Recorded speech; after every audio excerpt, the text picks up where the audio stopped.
Okay, now I can invite up Victoria Robb to present the Kitchener-Waterloo Oktoberfest Parade Harvest Award.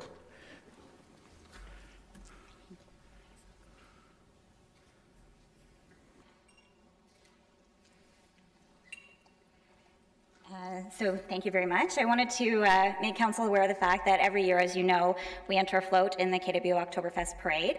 And a lot of people might not know that that float is produced internally. And this year, we were proud to accept the Harvest Award, which is second place overall for the floats entered in the parade. For those of you that didn't have an opportunity to see it, if you weren't out at the parade or couldn't volunteer with us this year, Trevor Botting is our esteemed graphic designer who's responsible for the design of the float, and this year he was inspired by the Canada 150 theme. And so he took that theme and applied it to the float to promote the number of projects that we've had funded by Canada 150 grants, including the 150 trees that were planted at Kiwanis Park, the expansion of Wi-Fi access in a number of our facilities and parks, and of course the addition of new and more accessible trails at the Huron Natural area. So we brought that to life on the float, and it wouldn't have been possible without the support of our folks in FM who do all the construction, bringing Trevor's design to life, Glenn Spencer, who volunteers his time from Fleet to drive the float, and then of course the number of valued staff and their families who come out to walk with and sit on the parade float with us. So we're very proud of that. And if you missed it at Oktoberfest, you'll see it again at the Santa Claus Parade, the Lion Santa Claus Parade, coming up on November the 18th. So thank you. Thanks, Trevor.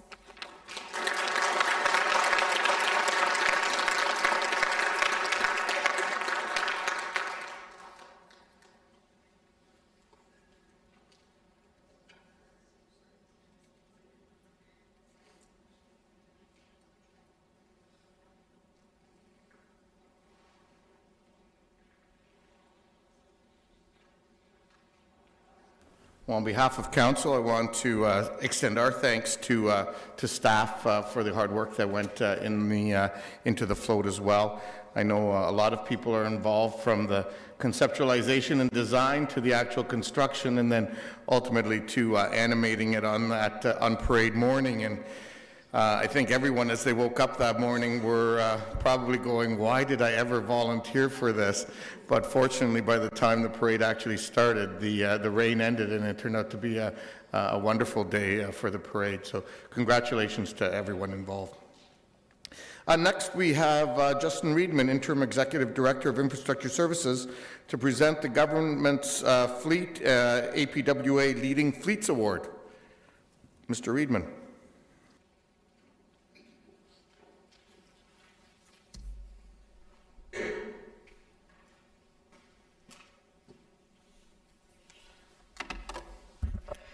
Good evening, Mayor Verbanovic, members of Council, and ladies and gentlemen. I'm pleased to share that the City of Kitchener's Fleet Division has been recognized as a Top 50 Fleet Government Fleet Magazine American Public Works Association Leading Fleets Award program. This international program includes a review of 20 core competencies, measures, and best practices of fleet management, including technical competency and support, financial planning, showing leadership with staff, with customers, and within the community, staying efficient and competitive, overcoming challenges, and having a vision and direction for the Fleet Division. Receiving this recognition is an example of the collaborative effort over many years by the entire team, including our fleet staff, fleet users, and the many areas throughout the corporation. So I'm pleased to share with us and congratulate Don on behalf of the fleet team.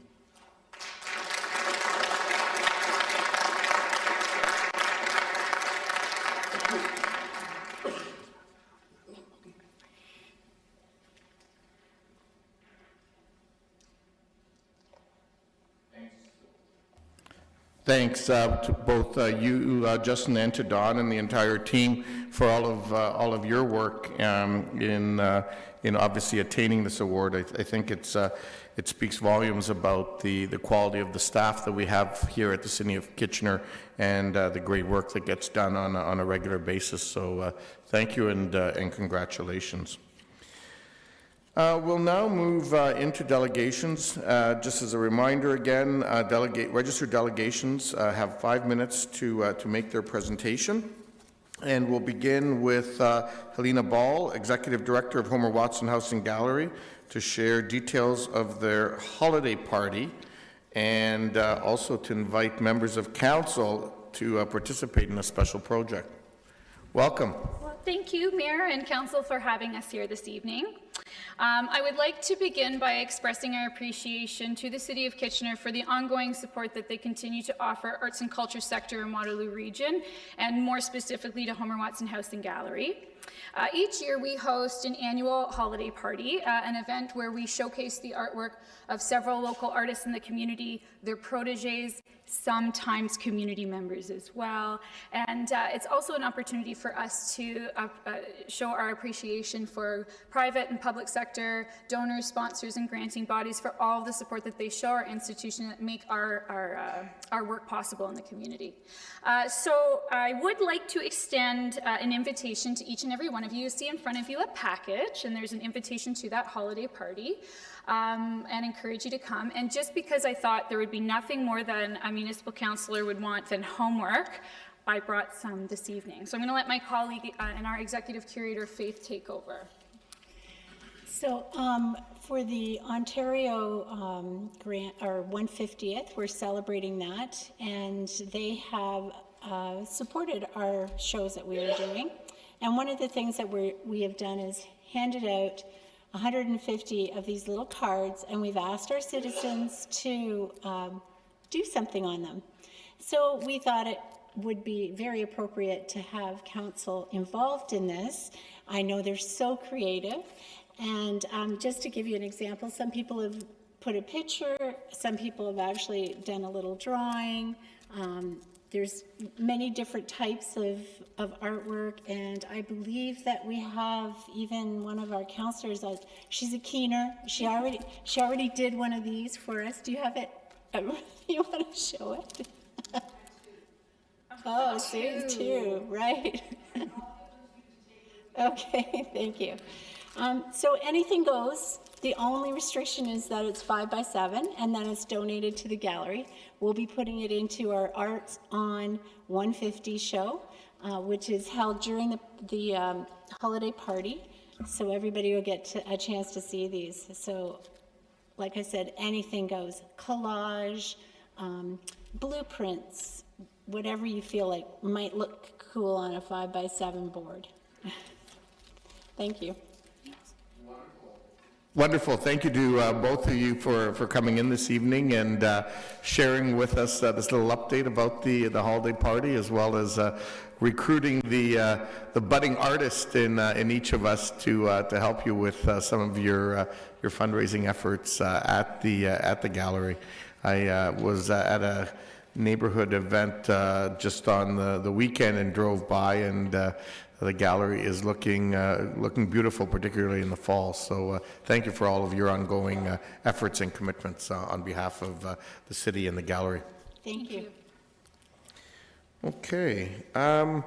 Next up, I'm going to deal with the first tender. We have a couple delegations who are here to just answer any questions, I believe, if there are any.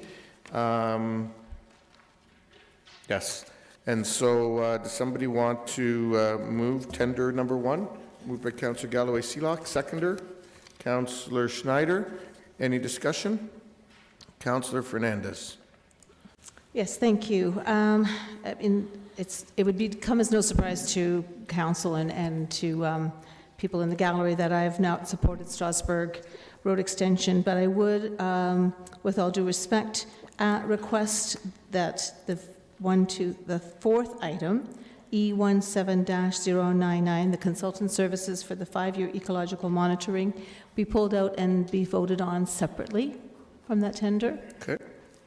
And if I can, did you want a rationale for that? Yeah, if you want to make your comments now, that'd be great. Sure. You know, I recognize that that some of our development industry is here in support of this Strasbourg Road Extension, and because of the fact that this road will go through significant ecologically sensitive areas, because it will go through water recharge areas, and because in reality we are trying to encourage our citizens of the region to use transit, putting in a 4-lane road through this significant area for the purposes of increased development is something that I have disagreed with for over 10 years and continue to. Therefore, I will not be able to support this tender at this time. And I recognize it's the right for every councillor to just make the decision based on their own judgment and their own support of that. But I do want to support an ecological monitoring because I do feel that we will be challenged when we start this road. There's going to be dewatering and there's going to be substantial impact on the ecological and environmental area that this road will be going through. Thank you very much. Councillor Yanetsky. Yes, thank you very much. In regard to that fourth item that Councillor Fernandez brought forward, the 5-year ecological monitoring, question to staff. This 5-year period, I'm just wondering when it'll commence, because the project itself will take roughly, as I would gather from reading the report, roughly 3 years. So are we talking the beginning of the ecological monitoring starting right when the first shovel goes in the ground and watching the construction process and the effects of the construction on the ecology of the system? Or does the 5-year term period start once all the construction has been completed? Mr. Reedman. Through the Mayor, so I wasn't aware that this question would be coming forward at this point in time, so I do have to check with staff just to see if there's baseline study that has to be done as part of that, or if the study starts right at construction. So I will follow up with you after council. Councillor Gazzola. Yeah, I have a couple of questions. The first one deals with SNC Lavalin are our consultants on part of the job. Is that correct? Ms. Palmer. Through you, Mr. Mayor, that is correct. So that's one. What are they consulting on that portion? What is it? Because they're also listed as applicants for another consulting job on the same project. I'm trying to distinguish the two different positions. Mr. Reedman. Through the Mayor, so they are proposed to be hired for the ecological monitoring component, and they're also doing the design work on the initial design, so they were on part of the review committee for the tender packages, for the construction side of things. Okay, so they're two different jobs. That's correct. Yeah, okay. So, and I do have a clarification from Mr. Gross. He said the ecological monitoring is planned to start now. Okay, the other question I have is on page 1-7. Street lighting is broken out as a separate item. Is this unusual, or I don't remember seeing street lighting broken out on other projects? Through the Mayor, no, it's not unusual. This is a large segment of roadway, so we have the cost estimate from KW Hydro on what those costs are for street lighting along that section of the roadway. Okay, just one final comment on a $20 million project. You're within 20 cents on our budget. I just wanted to point that out. Or did you fudge it a little? Go, pass. Okay, Councillor Galloway-Seelock. Yeah, I don't have any questions. I just have a couple comments, if I could.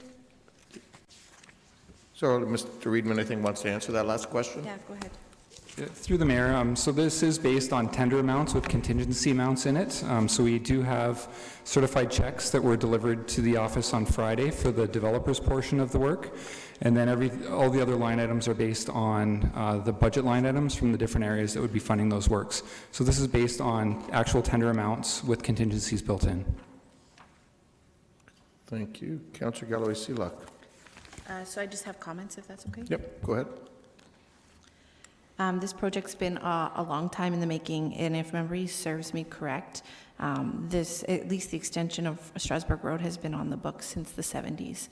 It's been in our capital forecast for a number of years, and it's been something that has been moving forward. There's an EA that has been complete and passed by council.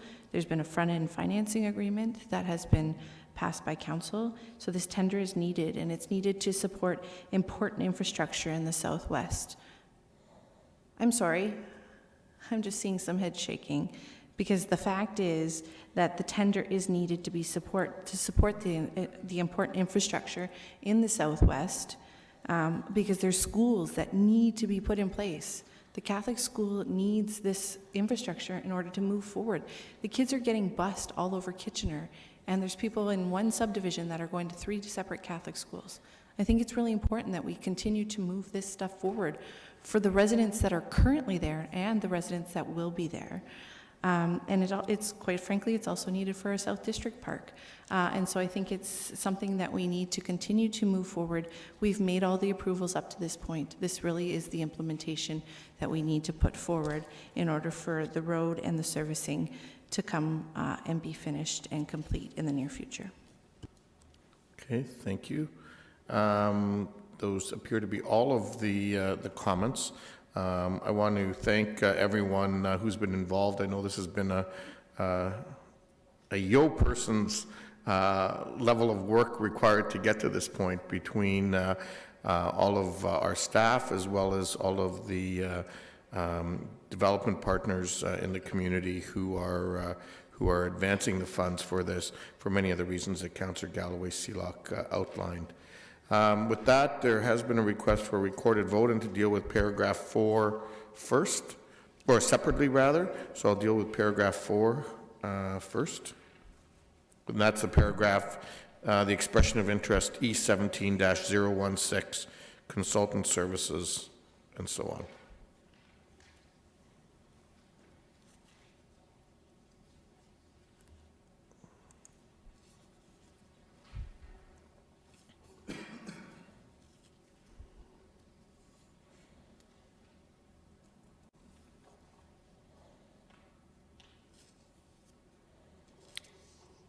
And that's carried unanimously. And then I'll deal with the balance of the report.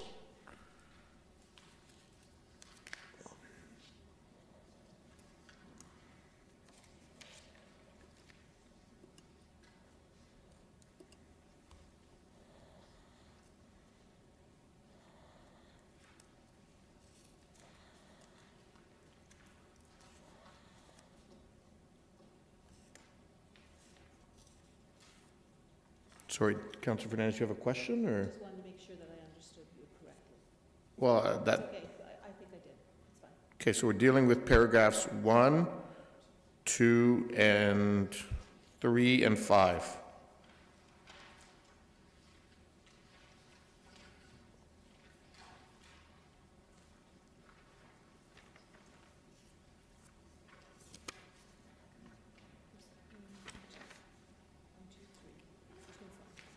Well, there is, okay, so clearly there's some confusion here.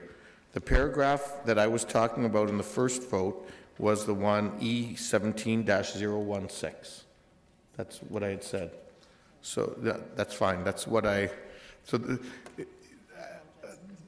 that's fine. So let's start again, please, on both of those. That's why I was kind of questioning it.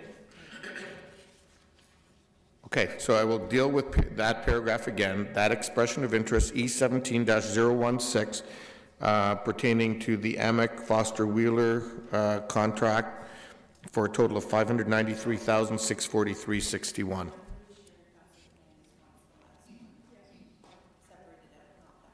Oh, you want the last one separated out? Okay. Okay, then let's go to that one then. Expression of interest E17-099. We'll do that one first. Thanks to our clerks for your patience.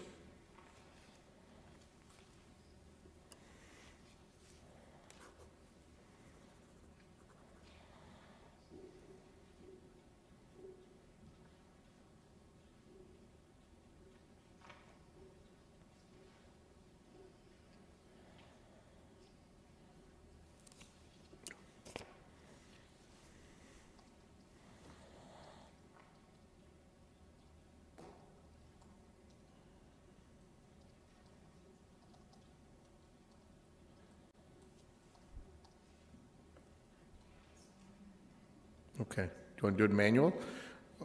Try it again or do it manual? Sure. Okay. So the very last paragraph, Ms. Palmer, you have a question? Okay, because your light's on. No worries. I turned you off.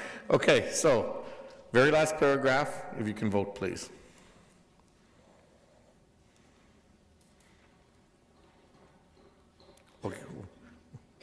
We'll get there yet.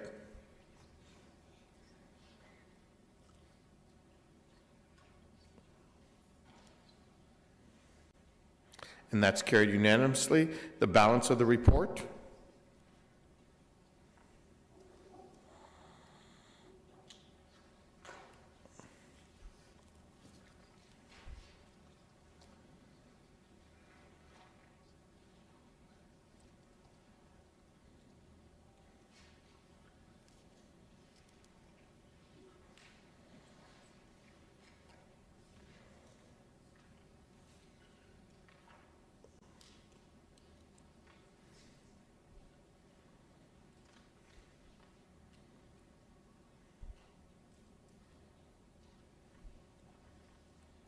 All those in favor? Those opposed? And the motion carries. Thank you. That's been approved.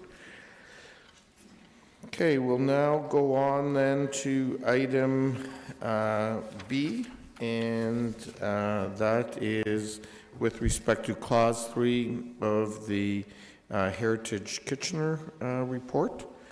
And I will begin with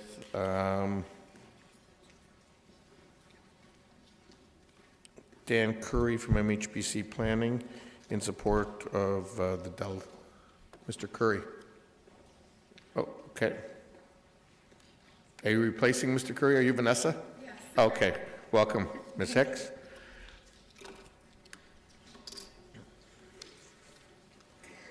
Thank you. Good evening, Mayor and members of Council. My name is Vanessa Hicks, and I am a Heritage Planner with MHBC Planning. I'm joined here with Kate Hagerman, a Heritage Planner with the Region of Waterloo, as well as Rod Rugier, Commissioner of Planning at the Region of Waterloo. Sorry if I mispronounced your name. Our firm was retained by the Region of Waterloo to provide a heritage impact assessment for the proposed development of the subject lands located at 474 and 484 Queen Street South. And I provided you with a handout. It's the most colorful one on your desk, I bet, which shows the first two pages are pictures of the proposed plan, and the third is photographs of each of the houses which are proposed for demolition. I'm here to support the recommendations made by the Heritage Advisory Committee on October 3rd in regards to the heritage permit application, also to provide you with a brief review of our technical findings of our heritage impact assessment. The proposed development includes the demolition of 2 single detached houses within the Victoria Park Heritage Conservation District, which I gave you photographs of in your little handout there, in order to expand the programming space of the National Historic Site, known as the Schneider House, which is adjacent to these 2 properties. The purpose of our heritage impact assessment was to identify and describe the cultural heritage value of the Schneider House and the 2 buildings proposed for demolition, as well as to identify the impacts as a result of the proposed development. Our impact analysis has determined that firstly, the proposed demolition of the buildings is, we consider it a minor adverse impact. They are not early, rare, or unique examples of architecture. These buildings are related to the 3rd wave of development of the district, and this period of development, I think it's important to know that this period of development in the district is very well represented in the district, where approximately 79% of the district is comprised of a similar built form as with the 2 buildings that are proposed for demolition. Also, that the loss of heritage fabric requires mitigation, where we have recommended documentation and salvage. Secondly, the demolitions will have a minor impact on the Victoria Park Heritage Conservation District as a whole. The proposed architectural style and period of development, as I said, is very well represented within the district. View, streetscape character, and heritage value of the overall district will be maintained. And the proposed use of the lands as a garden and open space will not have an adverse impact on the character of the district. Thirdly, the proposed demolitions will have a beneficial impact to the National Historic Site as the Joseph Schneider House Museum. It will aid in the restoration of its historical setting with the intent to create a period-accurate garden and landscape, and it will enhance views of the whole site and the building along Queen Street. In summary, our assessment concluded that the benefits to the Schneider House National Historic Site are greater than the impacts to the overall Heritage Conservation District. The district, as I said, is quite resilient, and it has over 300 properties of the same time period as these buildings which are proposed for demolition. And in our opinion, this application will not result in a precedent for demolition within the district. Regardless of this application, the plan for the district doesn't prohibit demolition. It doesn't prohibit demolition outright. Therefore, any forthcoming demolition applications will be reviewed under the same process and will be considered in light of the policies of the Heritage Conservation District Plan. This is a very unique case, of course, where the demolition of these two buildings are proposed in order to enhance a National Historic Site within a Heritage Conservation District. And like I said, this is a very unique case. That's all for my summary. I thank you for your consideration, and I am here to answer any questions that you may have, or perhaps you'd like to pose them to those who came with me today from the region of Waterloo. Thank you very much. Okay, we do have some questions for you. Councillor Etherington. Through you, Mr. Mayor. Vanessa, I missed your last name. Hicks. Hicks? Vanessa Hicks. Ms. Hicks, how long has the region owned the houses? Through you, Mr. Mayor, I'll have to turn around to confirm this, but I believe 10 years?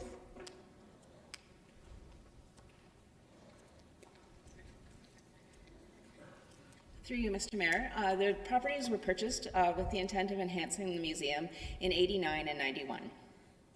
So for 28 years they've been. 28 years. Were the houses rented before? Pardon me? Were the houses rented? Yes, they were rented and used for office space up until 2014. And could you tell me what happened then? Why did that cease?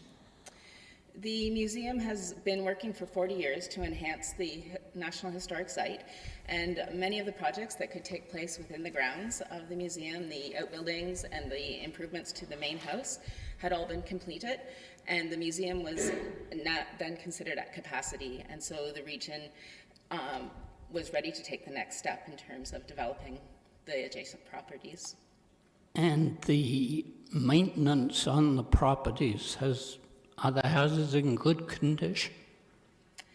They are both historic homes that have not had major upgrades, but they can both be renovated and brought back to livable conditions.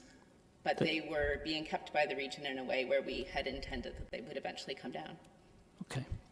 Did the region ever consider the possibility that they could be used for housing, either low-income housing or housing for newcomers to Kitchener? Yes, most definitely. We spoke with our housing department and we asked them if they were resources that they could make use of. They have emphatically replied that no, they are not interested in these two dwellings. We are investing in affordable housing, but within urban areas we are focusing on multi-residential units, which is a much more efficient use of our funds. Agencies like the House of Friendship and the Working Centre, you're saying they would not be interested in these properties? Our advice from our housing department was that no, that they are not the housing that they are looking for at the moment. Do you know if they were approached? We did. I would have to go back to my notes to confirm whom all we did discuss with, but I know at the 2 years ago when we were looking for homes for Syrian refugees, they were considered as a possibility at that point and not used. And when the Victoria Park Heritage District was formed, there were a number of property owners asked to be exempted from that. Did the region do that? No, so we did only the properties at the time that the Heritage Conservation District was put in place, and the region did not opt out of the Heritage Conservation District, But I think that as the district was being created, there was a strong emphasis during the Heritage Conservation District study on the importance of all of the layers of history.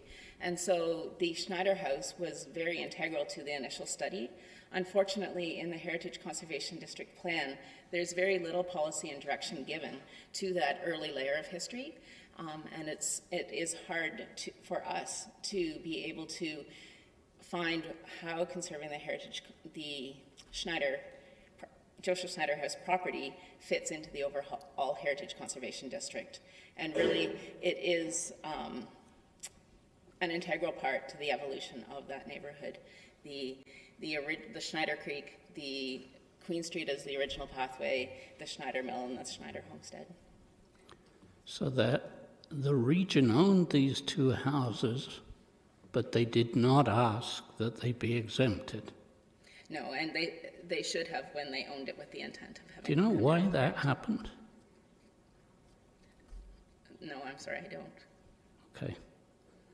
And one last question. Was there any effort by the region to relocate these houses? For example, if they're going to come down, relocate them over to Benton Street, where the region was also involved in ultimate demolition of a number of homes. Yes, the region did consider relocating the houses.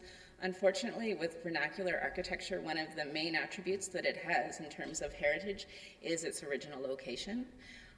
We did look for lots within close vicinity, and that neighborhood, because it's intensifying and because it does have floodplain areas, there are very limited possibilities.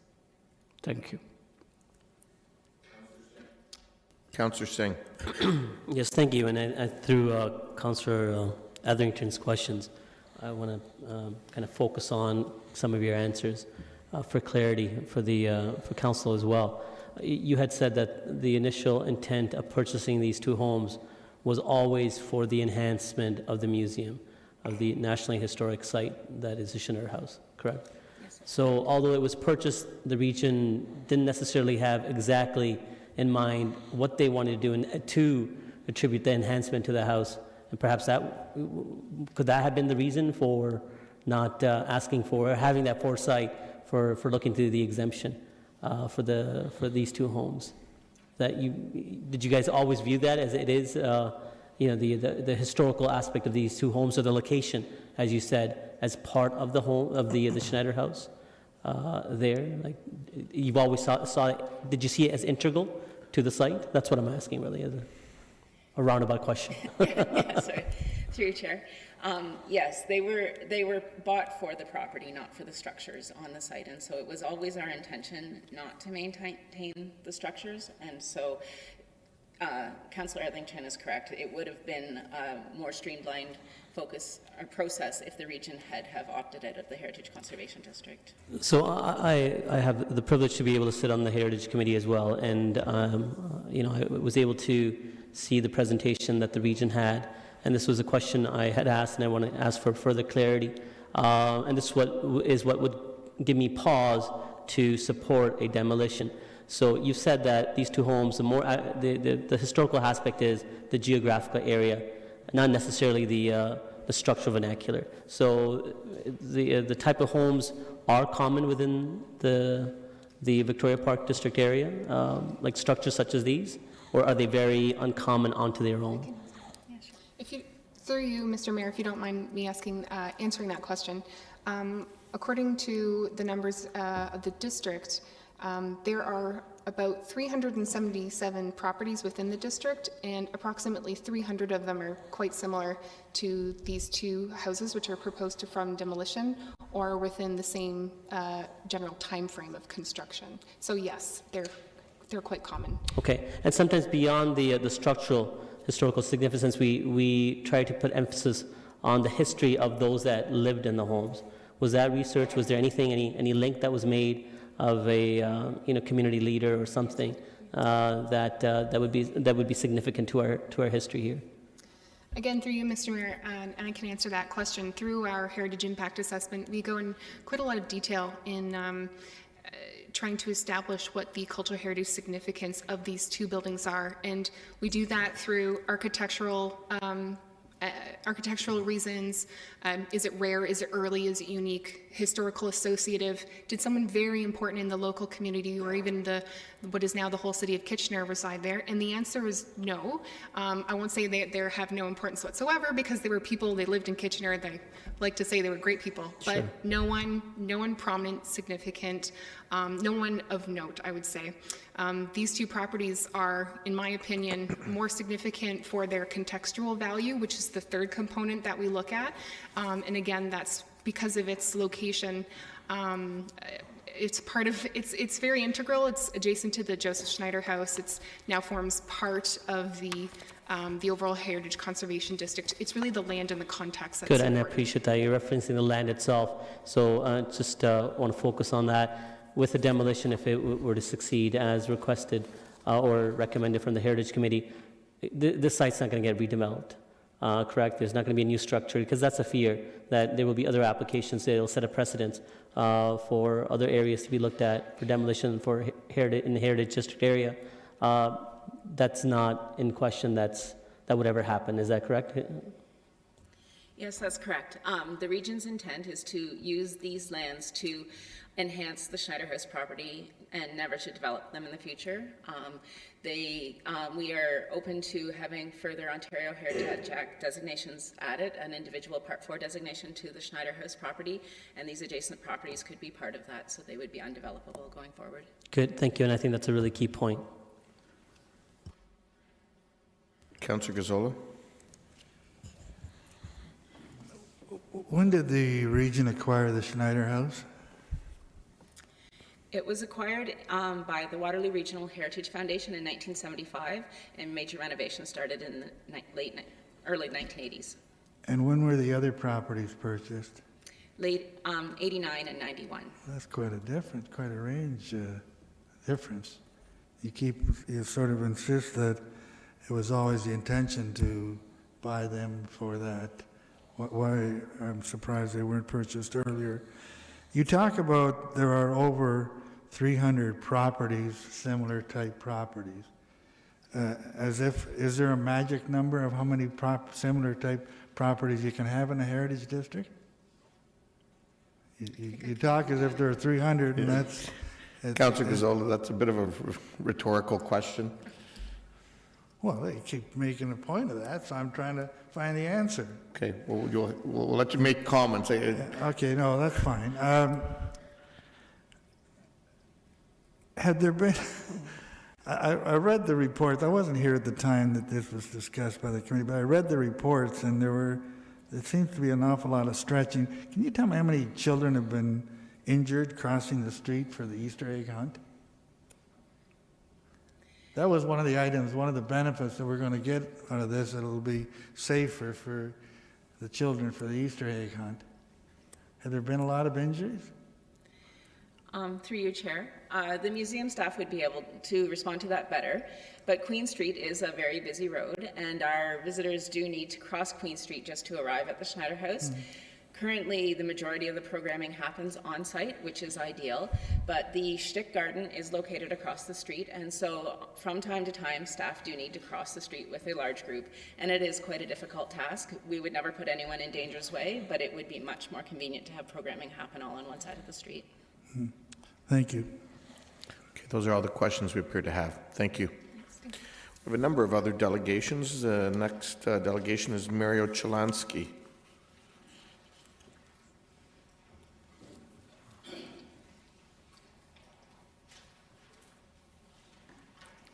Welcome, sir. Mayor. Thank you very much, Mr. Mayor, and members of the council. Thank you very much for this opportunity. My name is Mario Chalansky. I've lived in Victoria Park Heritage District for 34 years, going on 35. It's a wonderful neighborhood. It's a wonderful community. My neighbors and I, to be frank, are quite concerned about the precedents this may set by demolishing two houses inside here. We've only got hearsay and spoken to other people, one or two of them who were developers, and I think they're going to use this as thin edge of the wedge to buy up other houses and tear them down. I attended a heritage meeting where the Snyder House people spoke, and I heard, during the presentation, I heard that they're saying that these houses shouldn't set a precedence when they're demolished, or we don't think this will break the protection of the heritage area. What I didn't hear was this won't create a precedent, or this will not cause any other issues. So I seriously think that this is going to become, it's going to be used by developers. I can't see why they wouldn't. If I was in their shoes, I would do the same thing. And I fully expect that sometime down the road, either in these chambers or in front of the OMB, you'll be arguing this situation with them. And they will be using this and pointing to it and say, those were demolished, why not these? These are professionals, they know how to do this sort of thing. So I strongly urge you to reconsider this and look at the bigger picture. I'm sorry about my speech pattern right now, I'm kind of ill. So my situation here is I'm not trying to preserve my house or something like that, or attempt to, for selfish reasons or anything else like that, because unfortunately my illness is returning, so I won't be around. This is for the benefit of my neighborhood. And I think you have to look at that situation here. And this neighborhood and this community is a wonderful site, it's a wonderful area and everything else like that. And I don't want it developed and turned into something that I left behind when I was an immigrant to England. And I don't want to waste any more of your precious time here, but I think we should really seriously look at the bigger picture. Thank you very much for your time. Thank you, Mr. Chalansky. We do have some questions for you. Councillor Etherington. Through you, Mr. Mayor, to Mr. Chalansky, full disclosure, Mario is a neighbor of mine. We both live in Victoria Park. We've talked about this. I wanted to ask Mr. Chalansky if he was aware in the area around us, in the streets around us, are you aware of investors, nothing specific, but who have bought several properties and appear to be in the process of that thin end of the wedges you're talking about? Yes. Thank you. Councillor Yunetsky. Yeah, thank you for coming in and making your presentation. You mentioned you live in Victoria Park. Do you live immediately your property abutting one of the Schneider House lands in any way? No, I live at the bottom of Water Street, the short section that is a one-way section. Oh, okay. You're where Mr. Etherington mentioned he is, right? He bought his house approximately a week before me, back in '83, I think. Okay. Okay, thank you. And I've been suffering ever since.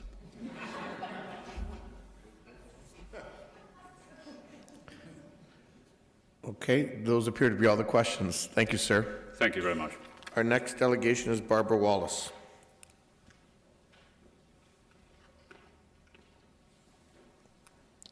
Welcome, Ms. Wallace.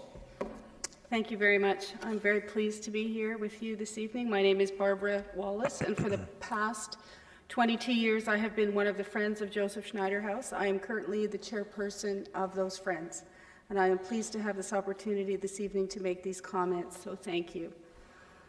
I can certainly see the clock, and I will do my best to stick to the agenda.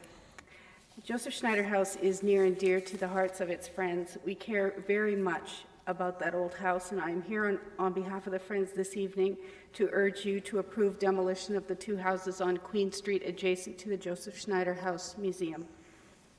Removal of those houses will increase the space around the premises of the old house and will increase the profile, programming, and interpretation opportunities around the home. The Joseph Schneider House has been where it is for over 200 years. It is a National Historic Site, which means it is of significance not just to this community but to the people who live here, but as a National Historic Site, that house is deemed to have significance to all of the people of Canada. The house also has a collection of artifacts, many of which the federal government has seen fit to certify under the Cultural Property Export and Import Act, thereby deeming them as well to be culturally significant to all of the people of Canada. In the past 20 years, several outbuildings have been added to the property to increase the interpretation at the site and to make the place more representative of the way it actually functioned in the 1950s. For example, the bakehouse, the woodshed, the privy, the spring house, the pump, the wash house. All of these have been added to the site in the past 2 decades. We are grateful to the Region of Waterloo for extending capital funding for the reconstruction of these outbuildings. While these buildings give us much more to talk about and they attract more people to the premises and increase the programming opportunities, they also make the site more crowded. While adding context, they consume space. So while the size of the property has remained the same, the space has decreased. There is more to talk about and less space to do it in. The Schneiders had a name for the property surrounding their house. They called it the Hof, or some of you might prefer to say Hoof. Interpreting the Hof is instrumental in portraying the annual cycle of activities of the Schneiders. The Hof is where they gardened and gathered, baked and butchered, laundered and laid by, pickled and preserved, schnibbled and spun, puttered and played, dipped and dried, and rendered and redded. All of these activities were conducted outside the house. The Schneiders veritably lived their daily lives outside during the busy spring, summer, and fall seasons. Winter was considered to be a time of leisure when they would remain indoors. In order to portray the activities of the family in a representative way, the territory surrounding the house is fundamental. Now for a couple of modern examples, the Easter egg hunt and school groups. One of the annual activities at the house is the Easter egg hunt, which is always held on Saturday morning between Good Friday and Easter Sunday. It starts at 10, but the lineup starts by 8:30. There are always hundreds and hundreds of people. Last year in the rain, there were nearly 500. Typically, we can count on 1,000. One record-breaking year, we had 2,000. Because there are so many people, we have had to impose an age limit. For several years now, the maximum age of participants has been 8. If there were more space on the grounds, the 8-year-old limit could possibly be increased or at least held fast. It can sometimes be difficult, as I have done many years, explaining to an 8-year-old that next year they will age out. As the region becomes more and more populated, our attendance figures continue to rise. Consistently, we hear that new people in the region seek out the place of origin of this community. We are happy and frankly proud of that fact. Some of the most valuable feedback we receive is from school teachers. We have heard from some teachers that they need to continue to be able to bring large groups of students to the house in order to make the transportation cost of the school bus more affordable. So when we offer school programs, those programs need to be accommodated to at least 2 classes of children or as many classes as will fit onto a school bus, which we do. But we need to be able to ensure that we continue to offer school programs for large groups or even larger groups. The enduring quality of the Joseph Schneider House has made it one of the prime locations of interest within the region. The award-winning restoration, acknowledged by Heritage Canada, the collection, much of which is protected by federal legislation, the provincial plaque, and the designation as a National Historic Site all speak to its significance, to its neighborhood, this community, our province, and this nation. And I encourage you to grant this old house the preeminence it has earned. Are there any questions? There appear to be many questions, so thank you for your presentation. And we'll start with Councillor Fernandez. Thank you very much for your presentation, and you may not be able to answer, so I may have need to go to the regional staff. But you're saying that as a friend of Joseph Schneider House, that you want to see the programming expand. The programming expansion, does that not put the house and the site under risk of degradation? I mean, the more people that are going through the house, the more chance there is of I see this with the Homer Watson House and Gallery. It's a fine balance between allowing people to come and see this significant structure, but also in protecting it. Do we not run the risk of that when we grow this, the tours bigger and more and more? So, my understanding as a friend of Joseph Schneider House is that we're responding to the demand that exists. And as this region grows and becomes more populated and more new Canadians come to this region, they want to see the old places in town, the place where it started. And in order to accommodate these people, we need to have staffing and programming suitable to the people that wish to come by and take an interest in that place.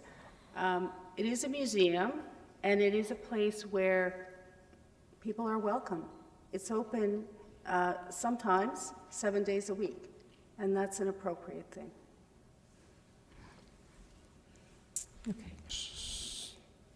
Hello, Sorry.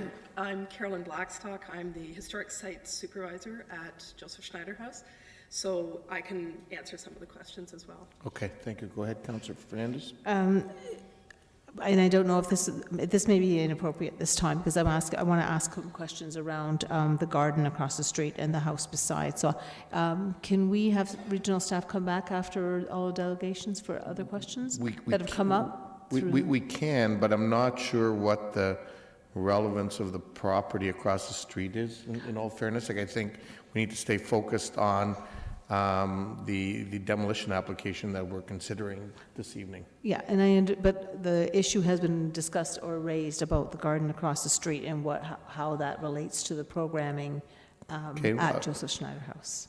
Okay, I will allow the question, but I will potentially allow the questioning, but I'll be paying attention to see if it's relevant to the matter before us.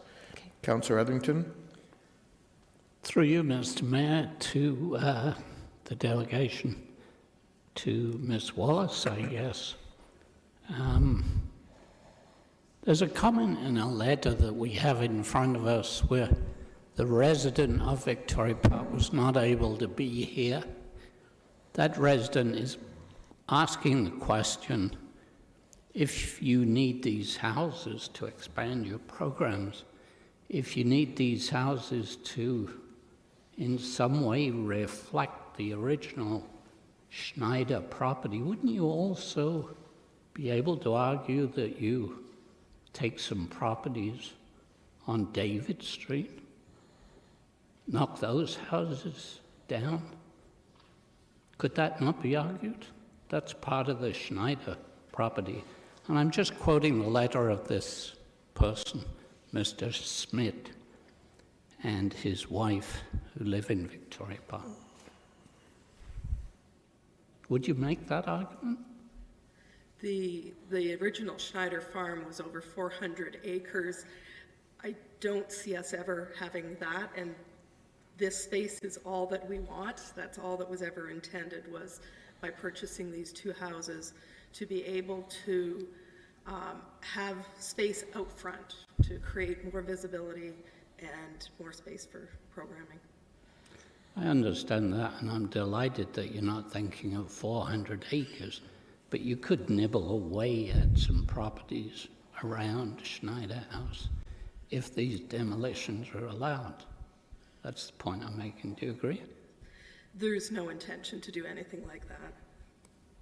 Now, thank you. Councillor Ioannidis. Thank you, Mayor Verbanovic, and thanks to the delegations for coming in. I guess my question was a little surprised when you had mentioned that you turn away students. How do you have like a specific number of how many students you're turning away?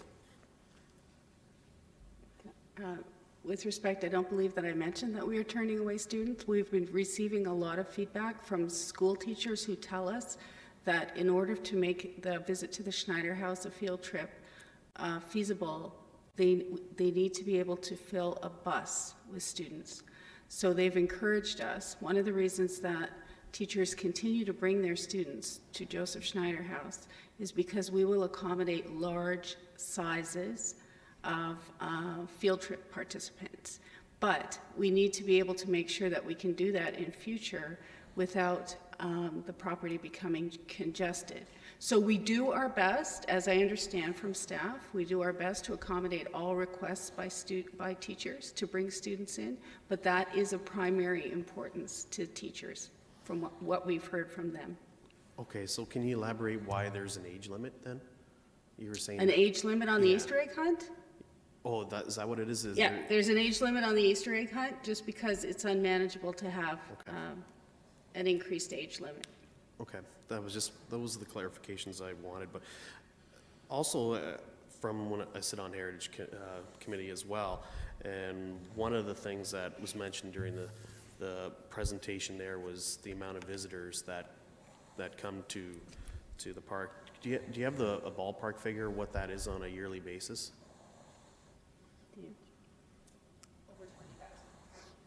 So over 20,000. Okay.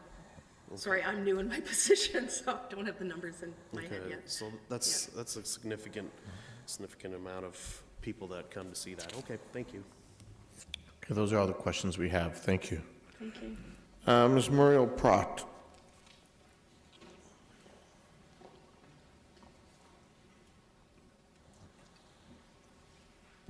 Welcome, Ms. Pratt. Thank you. Good evening, Mayor Verbanovic, members of council and city staff. My name is Muriel Pratt, and I've been a very proud resident of the Victoria Park neighborhood for many years. I am concerned about the heritage permit application related to 466, 474, and 484 Queen Street South.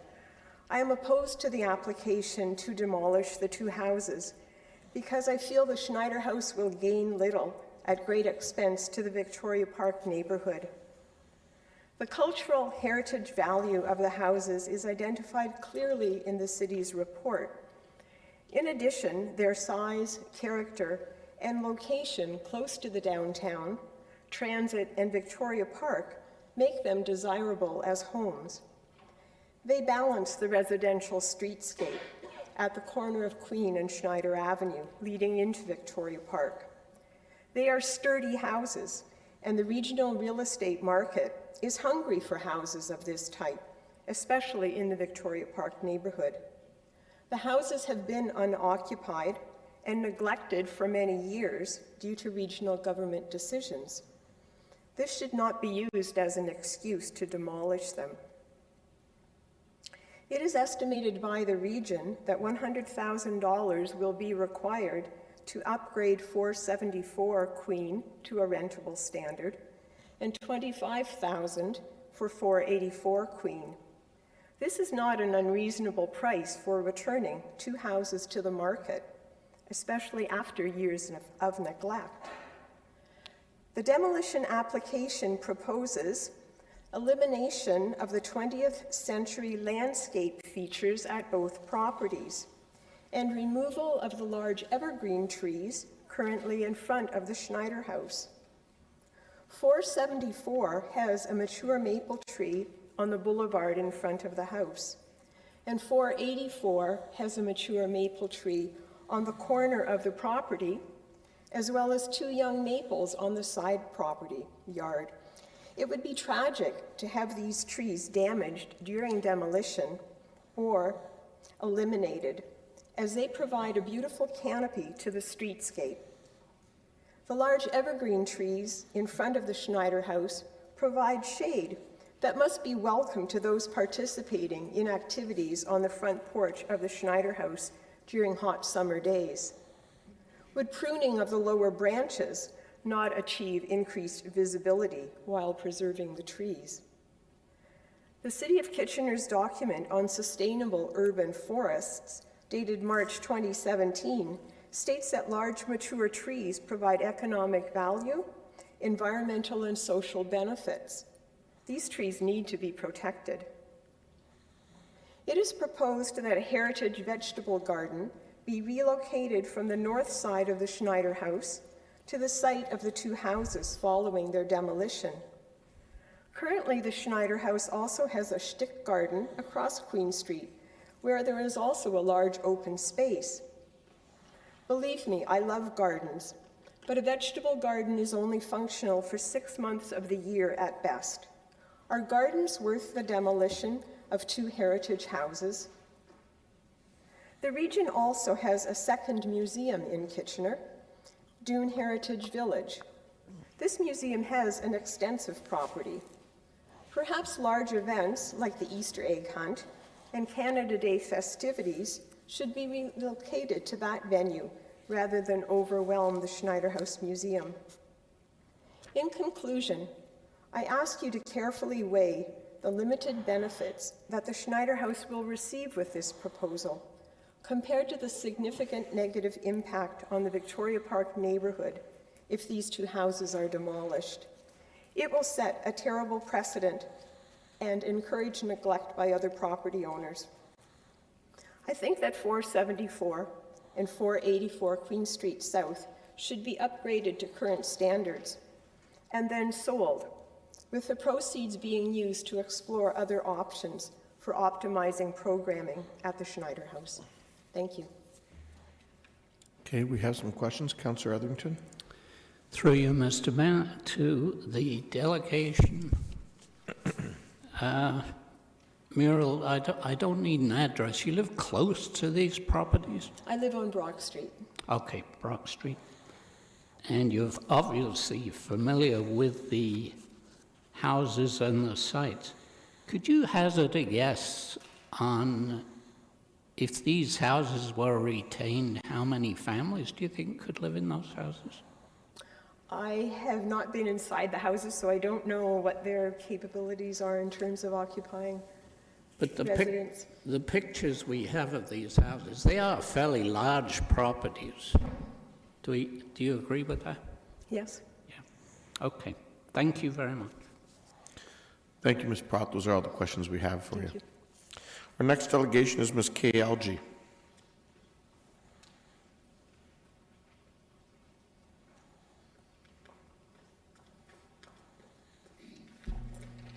Good evening, Mayor and Council.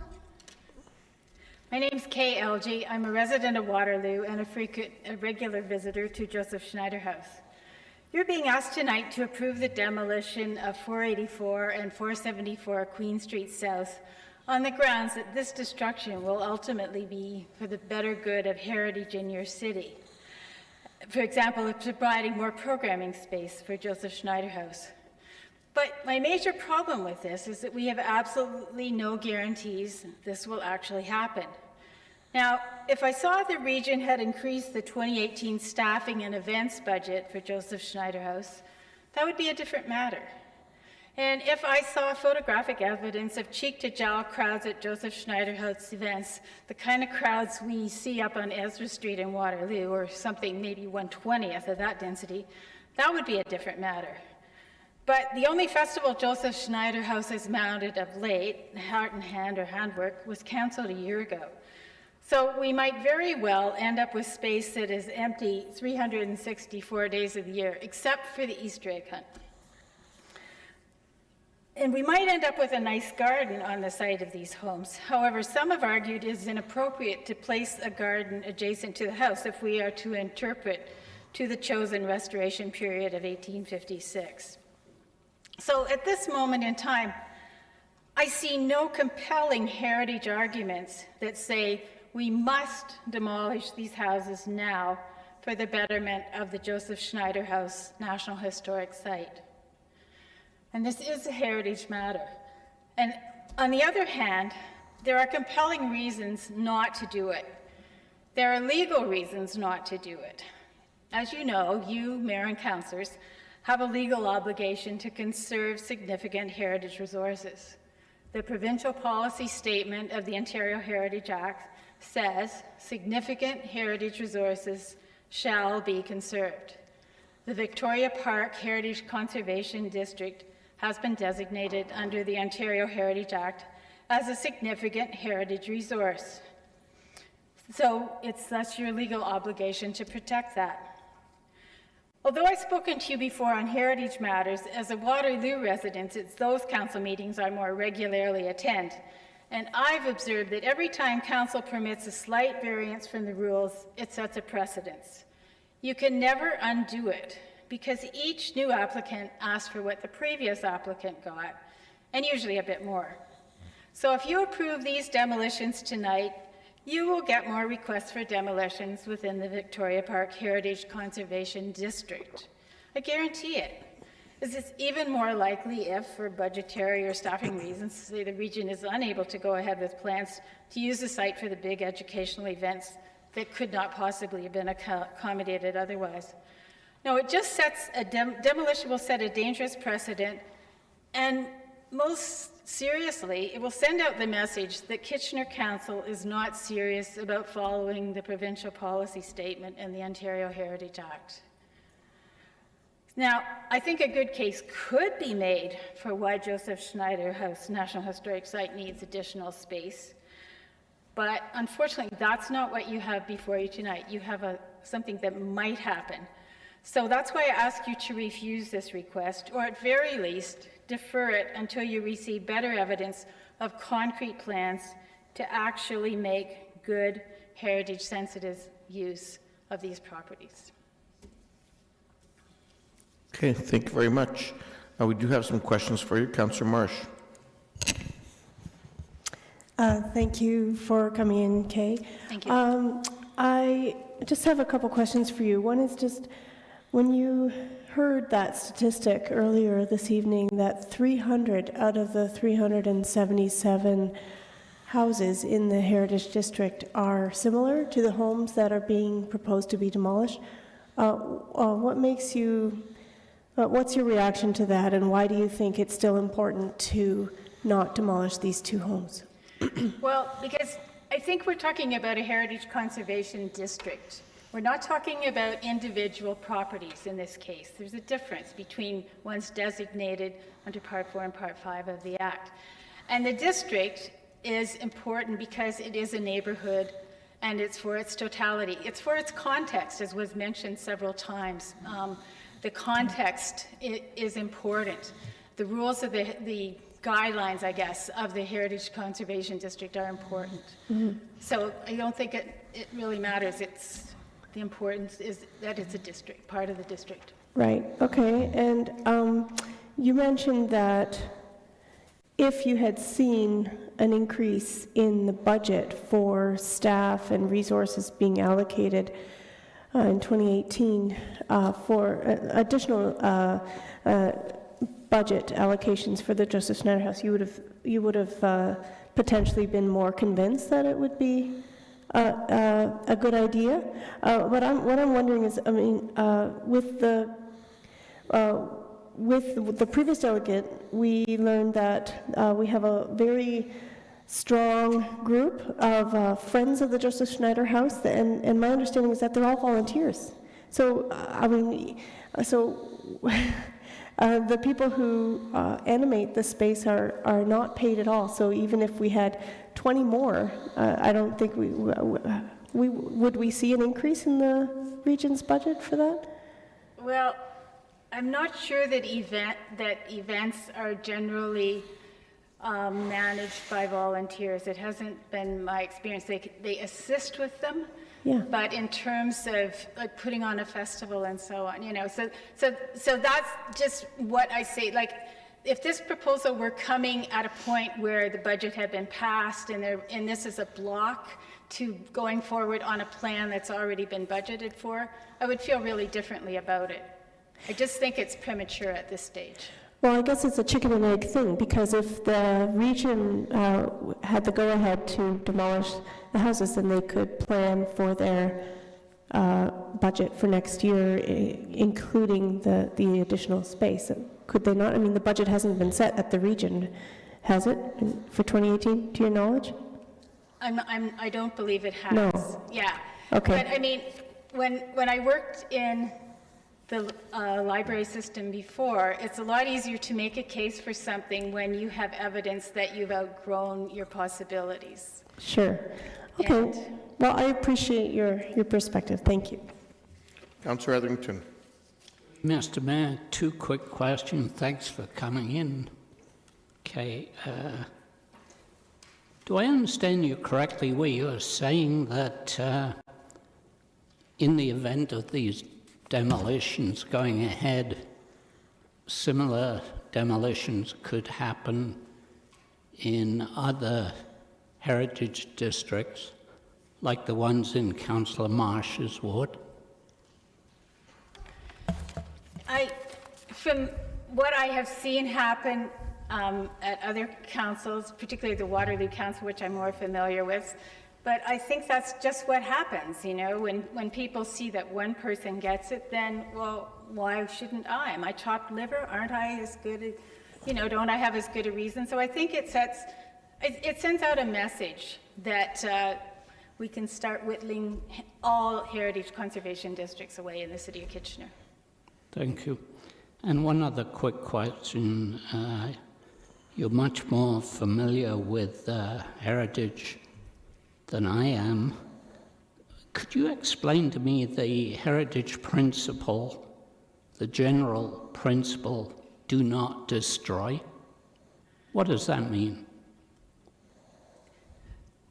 Conservation is the goal in things, and that was cited by the consultant in their report, that the goal of the region is conservation, and the goal of the Victoria Park Heritage Conservation District Plan was to avoid demolition.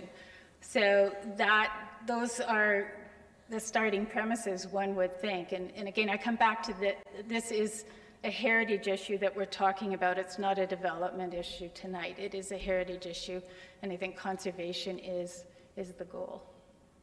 Thank you. Thanks very much. Councillor Singh.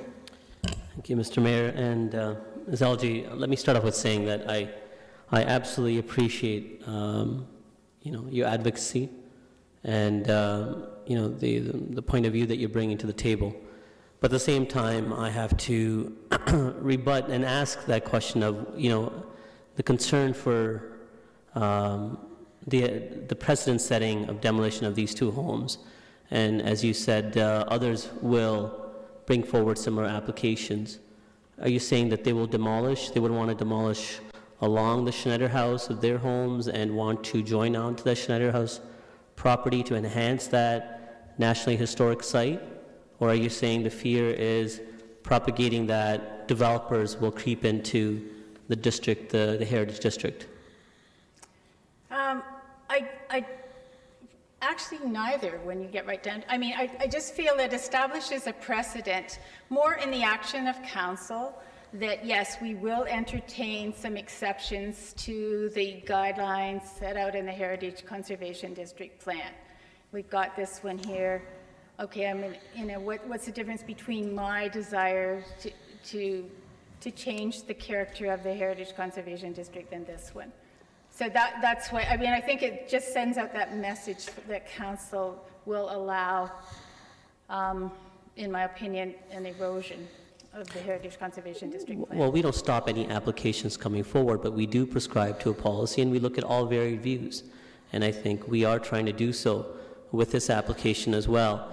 The other thing is when you have a heritage district, is the emphasis just the preservation of it, or is it also the celebration and enjoyment of it too, where you'd want others from all over the city to come and see and reflect on our history, or is it only for the benefit of those that live there?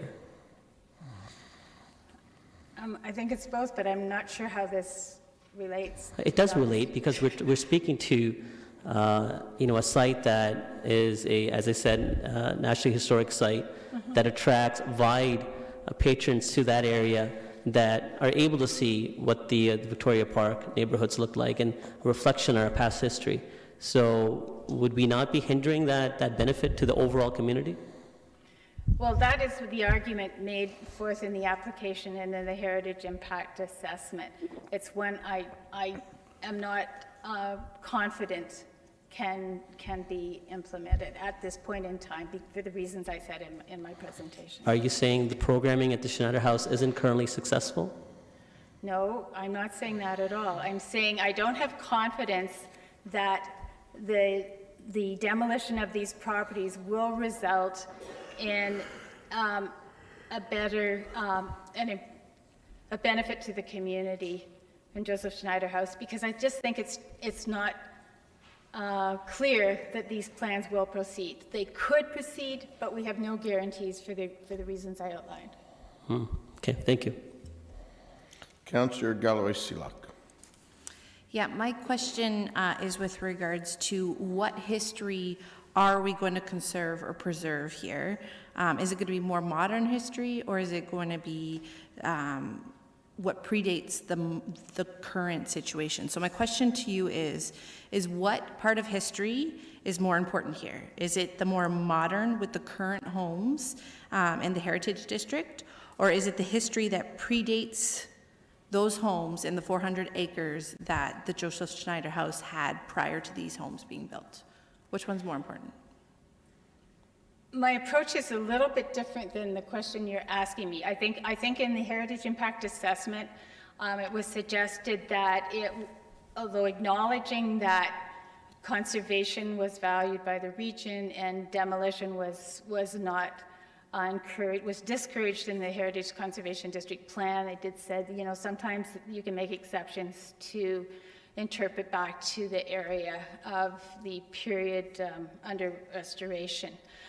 I don't think it's a question of valuing one period more than another, but I think it is important to value the designation of the Heritage Conservation District under the Ontario Heritage Act. And that's what I think is the important issue here.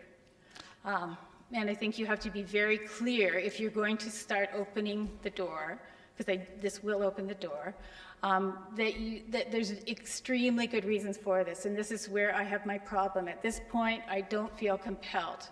I could in a year, with other evidence I could, but at this point I don't, and that's why I think it's the wrong move at this point in time. But conservation is your goal, right? So what part of history are we looking to conserve here? We're looking to conserve the Heritage Conservation District. But that is more modern than what is asking to be done.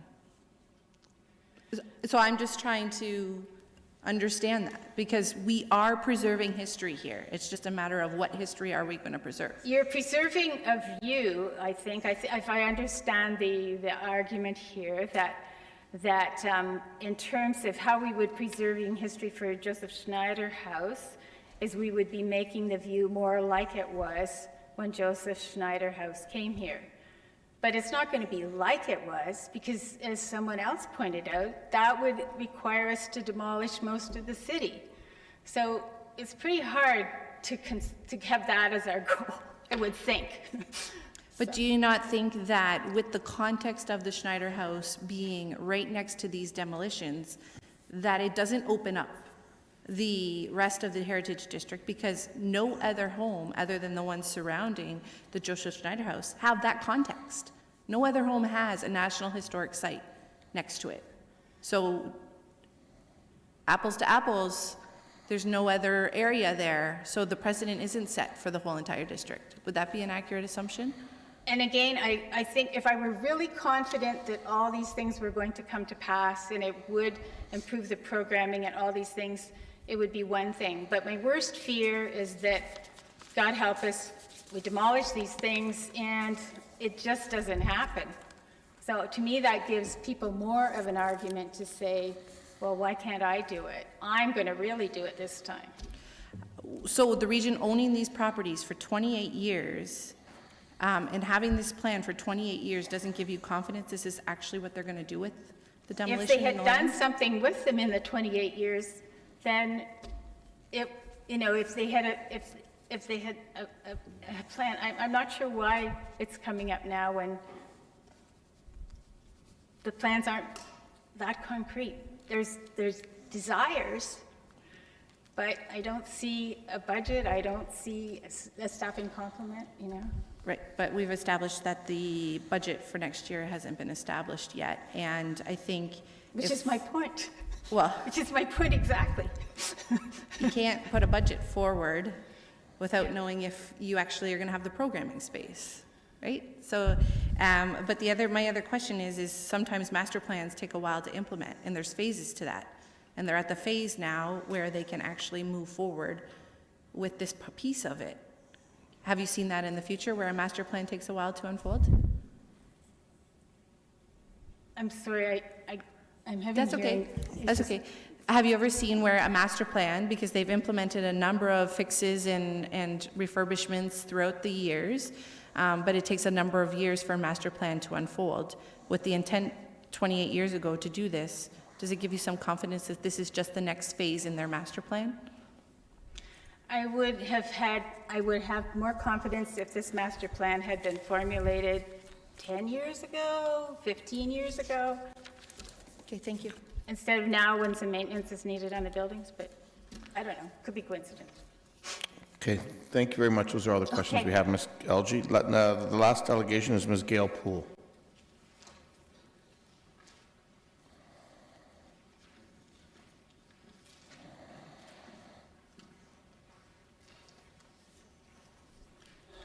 Good evening. My name is Gail Poole. I'm not a miss, as you can see. Sorry. It's okay. I am a resident of the Victoria Park Conservation District on Water Street. And just going off text a bit, I am concerned because 3 houses sold in the block that I live on in the past 3 or 4 months. If those 3 houses had been adjacent to each other, I hesitate to know what might have happened if an application had come for those to be torn down. But proceeding with this particular issue, I am not in favor of the demolition of the 2 houses adjacent to Snyder House. I would ask that Council follow the advice of its heritage and planning staff to save these houses. The region of Waterloo has not made a convincing argument that more open space is needed. The proposed use is not shown in documentary or physical evidence provided by the region, and I've read their report, the Heritage Impact Assessment. We would be destroying these 2 houses only to make Snyder House more visible. That the plan is to have open space with gardens does not at all justify the destruction of 2 heritage properties, whether they are minor or not. Not only does it destroy 2 good buildings, it also puts the Victoria Park Heritage Conservation District at risk of a piecemeal erosion of its integrity. Please consider the following arguments in making your decision. A fundamental principle of heritage is do not destroy, but that's exactly what we are doing. If somebody wants to build something, archaeologists have to investigate whether that property has archaeological resources, and the archaeologists collect the material and analyze it and determine what activities were going on in that property prior to building a new one. The properties affected are located within the Victoria Park Heritage Conservation District, which clearly states that there shall be a presumption against demolition. The destruction flies in the face of Ontario's 8 guiding principles in the conservation of built heritage properties. The region's own Heritage Impact Assessment cites these principles, but does not follow them. I will cite 2 of them. Respect for documentary evidence. There's no evidence of a garden in the area that will be vacated by the demolition. B, respect for the building's history. The historic value of later settlements adjacent to Snyder House will be lost. Another heritage standard, this is a standard and guidelines for the conservation of historic places in Canada, says that historic heritage practitioners should recognize each historic place as a physical record of its time, place, and use. So the question of whether one is more important than the other is irrelevant as far as heritage practice is concerned.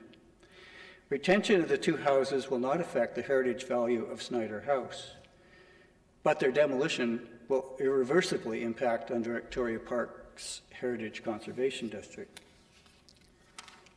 I strongly urge you to consider very carefully the staff report and accept it rather than the recommendations of the Heritage Kitchener's decision of October 3rd. What we're getting for the destruction of these houses is simply a better view. In short,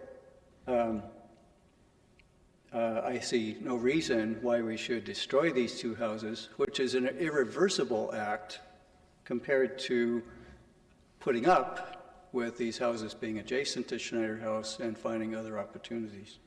Thank you. Thank you, Mr. Poole. We have some questions for you. Councillor Etherington. Through you, Mr. Mayor, to Mr. Poole, thank you very much for coming in. You mentioned other alternatives to what is being proposed. Could you tell me what other alternatives could the region and Schneider House use to avoid this situation? Of course, that is, through you, Mr. Mayor, that is, of course, for the region of Waterloo to decide. However, residential uses, they could be used actually by the museum as storage space or even museum space for their extensive collection. They have actually 7,000 objects in their collection, which are rarely used because there really is insufficient viewing space in the Schneider House museum property. Thank you. You very lovingly preserved a house in the Victoria Park area. How many years did you spend working on that house? I've spent the last 12 years working on that house, and we've received heritage grants for about 10 of them, I believe.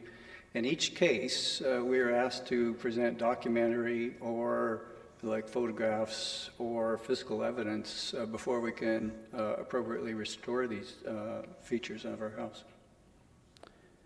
And my last question, I love your house, by the way. Thank you. My last question, do you also think that this would set a precedent for heritage areas other than Victoria Park? Yes, I think it could. Thank you very much. Councillor Gazzola? Oh, sorry. I don't have questions of the delegate, but I wanted to ask staff some questions, so I just wanted to... Okay, I'll come back to you. Those are all the questions that we have then, Mr. Poole. Thank you. Okay, we're now at the point of questions of staff. So, Councillor Gazzola, if you can click in again. Go ahead. Yeah, the first question is, can you tell me when the Victoria Park Heritage District was set up? When was it established?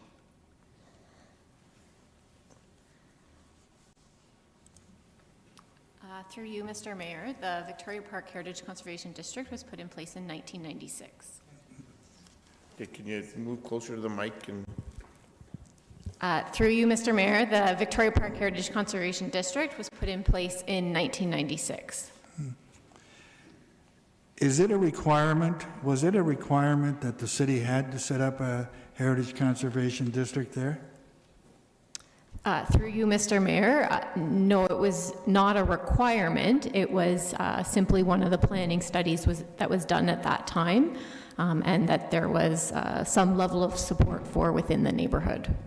Okay, but it was a choice of the council of the day to establish that. There was no provincial or federal requirement that that be done.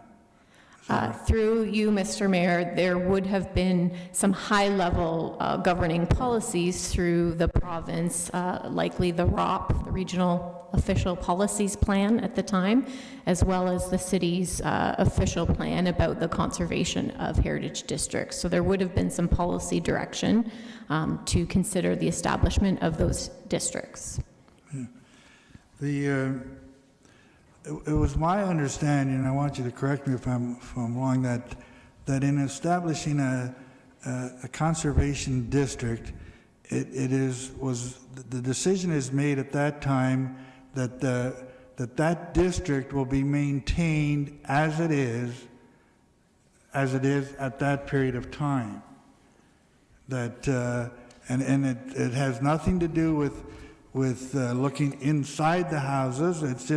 It's what you see and the streetscape and the streets, that by establishing that district, the municipality is trying to maintain that entire district as it was on the day that resolution was passed. Am I right, or am I? Through you, Mr. Mayor, the intent of any heritage district when it's put in place is based on the Heritage Conservation District study, which identifies what we call heritage attributes, or essentially the elements of the neighborhood that are important: architecture, landscaping, streetscape, building materials, etc., to conserve those specific elements and ensure that any change that happens is done with respect in terms of it being compatible and complementary. So the district plans do foresee change, but they regulate how that change is to happen with a series of policies and a series of guidelines. Okay, another question that I thought I'd understood, and that was that no one period is supposed to take away from another period in time. We're not to enhance one period at the expense of another period. Is that correct? Through you, Mr. Mayor, yes, that is correct. One of the federal standards and provincial standards that we refer to does speak to restoration periods, and that conservation should not happen at the expense of another. Okay, thank you. Councillor Yanetsky. Yes, thank you. I have read the staff report thoroughly, and I've read the HIA that was came with it. And you got the principles with the guiding principles of the conservation for the properties, as well as the park standards guidelines. And in the HIA, you indicated in your staff report that you really didn't disagree with the principles, or not the principles, but the context of the information that was in that. Now, the HIA, according to your staff report, has not been approved. Could you tell me why? Through you, Mr. Mayor, staff, when they review a heritage impact assessment, once they are able to support the conclusions of the heritage impact assessment, they recommend approval to the Director of Planning. This is a rare situation where there is a difference of professional opinion, so staff have not made that recommendation to the Director of Planning. So staff have not made the recommendation to the Director of Planning. You mean staff being heritage planning staff? Through you, Mr. Mayor, yes. So do you mean the Director of Planning has not reviewed the HIA at all? Through you, Mr. Mayor, the Director of Planning is not here this evening, and I cannot speak for him, but I do believe he is aware of the HIA and may have reviewed it. Okay, so based on your review of the HIA as a staff, and from your professional opinions, from a heritage perspective, you have differences of opinion from that of the region. And so as a result, based on your expertise, you go, I guess your position to the Director of Planning is not to have an approval of this HIA by the Director. Is that correct? Through you, Mr. Mayor, that would be correct, yes. Thank you very much. Councillor Etherington. Michelle, I'm a little confused by that. Your report has on the report that it's submitted by Alain Pinard, who's the Director of Planning. Are you saying he does not approve of that report? Through you, Mr. Mayor, there's perhaps two reports to clarify. The first would be, which I believe which Councillor Yanetsky was referring to, which was the Heritage Impact Assessment Report prepared by MHBC Planning. And then there's the staff report that's before you, written by myself, and as you said, submitted by Alain. So Alain, as the Director of Planning, has reviewed the staff report, but because the staff report recommends demolition, recommends refusal of the demolition, the HIA has not been approved because that is the staff position. That's still confusing, but anyway, I'll leave it alone. Other questions to you. I've seen the words used in separate reports, your report and Leon's report, those words, setting a dangerous precedent or concern about setting a precedent. Could you elaborate a little on that? That's not my sensational journalism. Those are your words. So could you elaborate on your concern? Through you, Mr. Mayor, yes.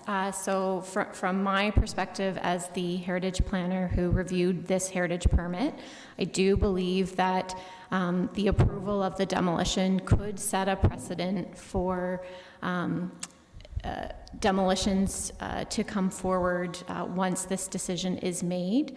The reason for that is I have heard around the table this evening questions around the value of a building or of a district and what is more important. And from a heritage conservation perspective, the principles clearly outline that you're not to compare the value of one resource to the value of another resource.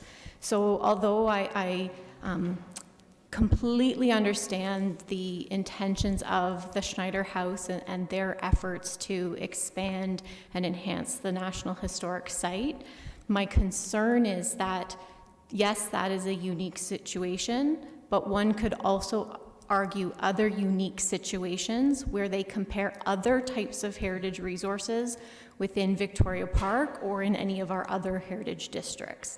And so my concern is about this notion that we can compare the value of one resource at the expense of the other resource. Thank you. That helps. An easier question is, will these demolitions, it was mentioned earlier, involve the removal of trees? And how many trees? Do you know? Through you, Mr. Mayor, my understanding is that there is an intent to remove the evergreen trees from in front of the Schneider House. Those removals would not be regulated by the policies and guidelines of the Heritage District Plan, so staff did not comment on them in the recommendation. And it is my understanding that the other trees are likely in either regional or city ownership, depending on the street, within the actual right-of-way, and that the intent is to maintain those trees. Okay. And one other sort of domestic question, how many people are on the Heritage Committee? Through you, Mr. Mayor, the city clerk may be better equipped to answer that, but I believe it might be 12 people right now. And there were 8 people who voted on this at the Heritage Committee, and the chair and the vice chair were absent. Am I correct? Through you, Mr. Mayor, I don't have the vote count in front of me, but I can confirm that the chair and vice chair were not present at the meeting. Thank you. Mr. Mayor, I've got that's my questions. I'm going to have a comment and an alternate motion when you deem fit for those. Okay, thank you. Councillor Fernandez? Yes, thanks. You may or may not be able to respond to this question, and I'm wondering if we can return one of the regional staff if our staff is not able to answer the question. Okay. In viewing the printout from the consultant, I see that they've already laid out, I guess, what I believe would be future gardens underneath the footprint of the original house. Is that what I'm seeing on this document? Through you, Mr. Mayor, I don't have a copy of that handout, so I'm not sure. So further to that, the houses that are situated to the, to the left of the existing regional houses, also back onto the Schneider House property, and I mean, if the Schneider House is attempting to grow their programming, these are privately owned houses. Is that what you would understand? Through you, Mr. Mayor, yes, my understanding is those properties that would front Schneider Avenue behind the regionally owned properties are privately owned. Okay. Is there anything that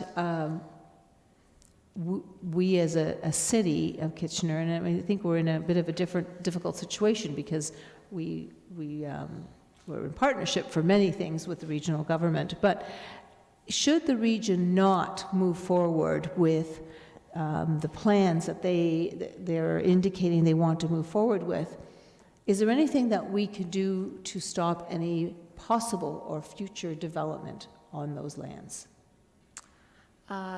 Through you, Mr. Mayor, yes, I think there are likely different options that could be considered to, I suppose, restrict the development potential on those lands.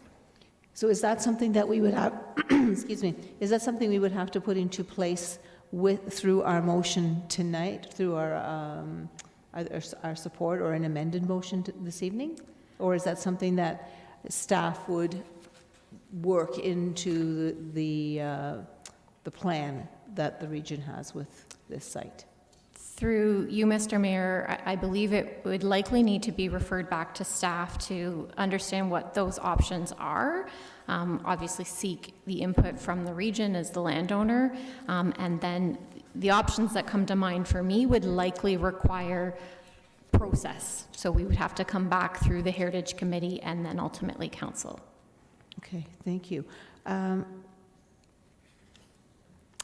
The understanding that I've heard from a number of delegations, and again, I apologize if you can't answer this, and maybe we can refer it to the regional staff, is that the programming for Schneider House is at a bit of a stall because they would like to expand the programming.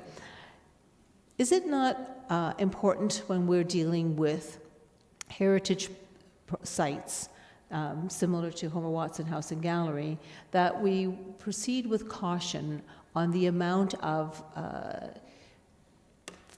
people and impacts on a heritage property, because the more programming we have, the more people are coming in. And I'm sure it is wonderful, but we want to preserve the integrity of the original structure, would we not? And would that not be at risk the more people we have coming through the original house? Through you, Mr. Mayor, I don't know that I'm qualified to answer the question. I don't manage any heritage sites. I mean, I do think any site, heritage or not, that has more and more visitors will have more risk. But perhaps the region may be more equipped to answer that, but I don't know that in my role that I have that experience. Thank you. Can that question be directed to regional staff at this time? Sure, Ms. Hagerman can use this.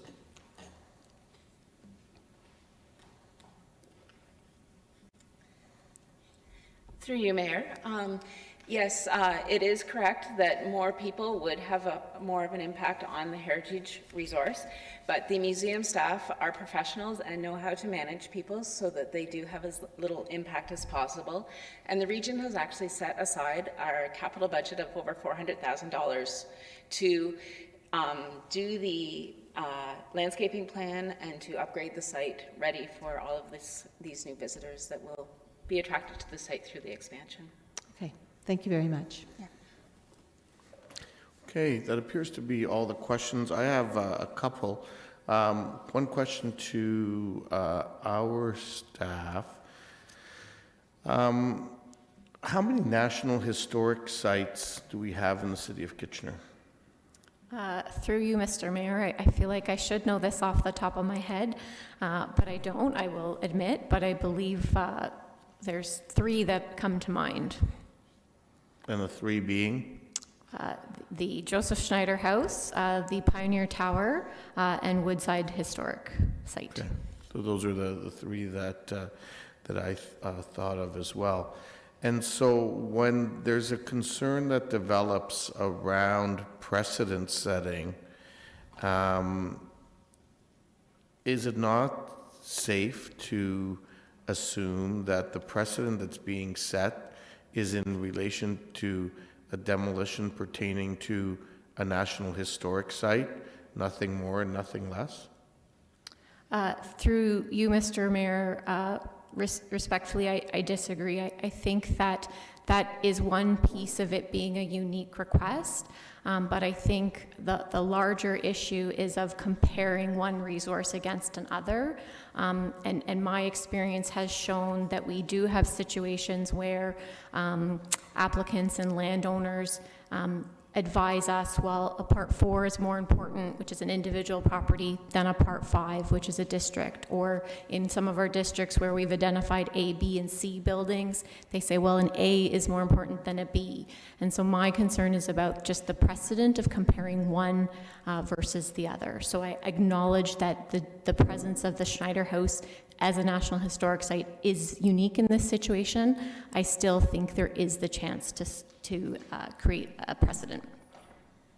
But I guess where I'm going with it is, I presume we could make the argument, and my next question will be to legal in this regard, that we are considering this location because of its link to a National Historic Site. In other words, if somebody was coming forward to council to seek a demolition request simply to build another modern building on it, and not in terms of one historic site versus another, would that not provide us with some comfort in terms of rationale behind potentially approving another application? Through you, Mr. Mayor, I think if I've heard you correctly, you're asking if not having the ability to construct a modern building on the site of these properties, but rather the Schneider House expanding with a garden, that would be seen as a benefit? No, I guess what I'm saying is that in my mind, and I have no hesitation here in indicating where I'm sitting on this, in my mind, I'm willing to consider this because it involves a National Historic Site. I would not be willing to consider this if it was simply to allow for new development to take place. So I'm comforted that a precedent, in fact, is not being set, because there really is only 3 other National Historic Sites in the region. So unless you're coming for one of those, and you happen to be in a heritage district, you're not, at least from my perspective, going to get the support for it. So through you, Mr. Mayor, thank you for clarifying. I think probably the key message for me to respond to with respect to that question is that my obligation is to implement what's required under the Heritage Act, and the Provincial Heritage Act does not distinguish between the Heritage District or the National Historic Site. So my recommendation is based on the legislation and our policies, as well as that concern I previously mentioned about comparing resources. No, and I appreciate that, and as a heritage planner, I would expect that. So in both instances, regardless, your professional opinion would be no, not to demolish the building. Through you, Mr. Mayor, yes. Right, and so it's up to council now to balance out the competing heritage interests. So my question to you, Ms. McDonald, is there anything in the motion, any wording that we can add in that would protect a future council from a potential demolition application coming forward for development? In terms of the wording in the motion, to indicate that, in fact, the reason if this were to go forward, was because of the Natural Historic Site component.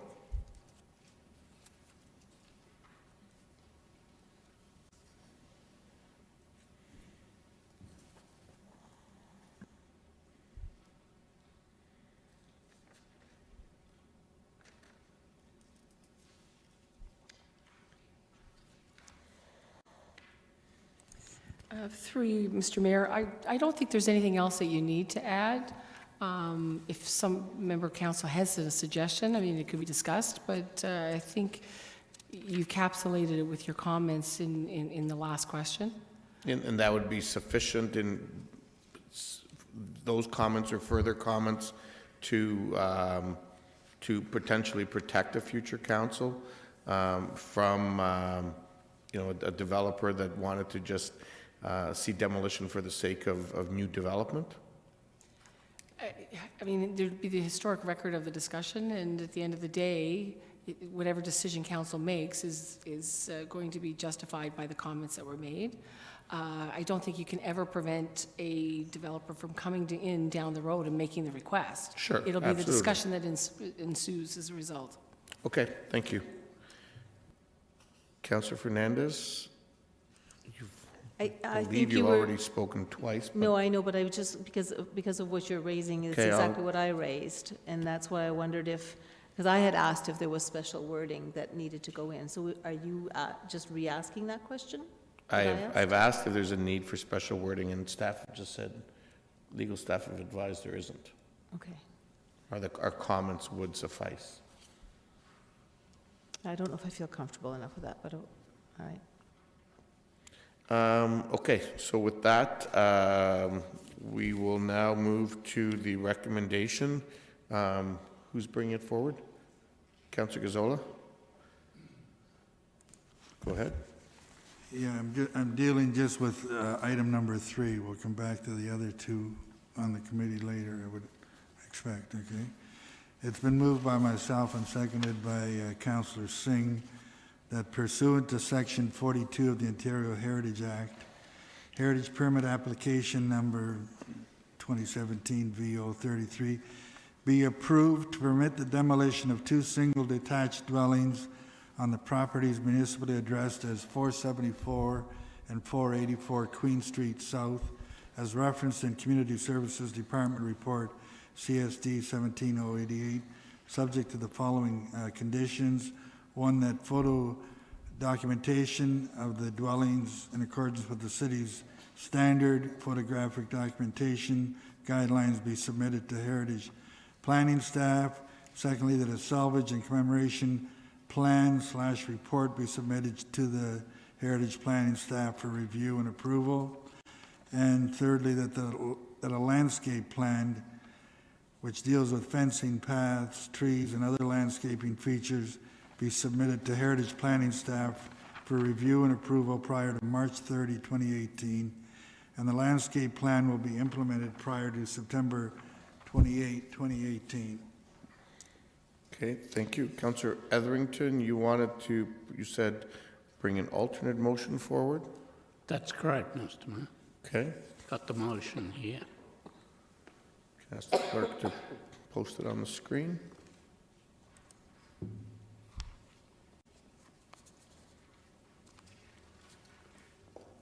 Thank you, Madam Clerk. I think you need to lower it a little, please. There we go.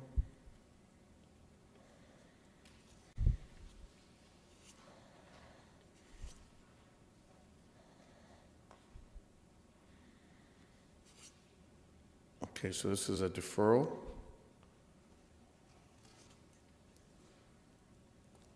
Until when? Through you, Mr. Mayor, I'm in the region's hands. I don't know how long this would take. I would hazard a guess, at least until Christmas or early in the new year, to come up with this deferral, to come up with the alternate.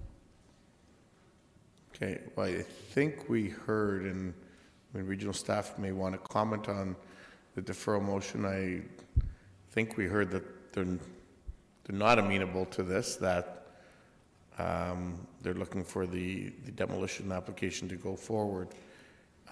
So you're certainly entitled to move it and to identify a time period for council to consider. And if there's a seconder, I will consider the motion. Then I would say January the 1st next year, 2018. Well, I would suggest then probably mid-January because we don't have a meeting, as you know, on January the 1st. So our first, whatever the date is for our first cycle of meetings, which would be the council meeting on, actually, January the 29th. But that's what I would suggest, and thanks for your help, Mr. No Mayor. problem. Is there a seconder? Seconded by Councillor Fernandez. Okay, any discussion on timing? Am I right about the 29th, Mr. Clerk? Because I think everything else is budget.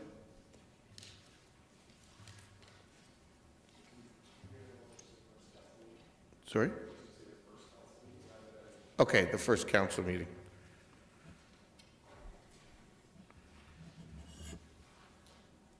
Okay, debates as to timing.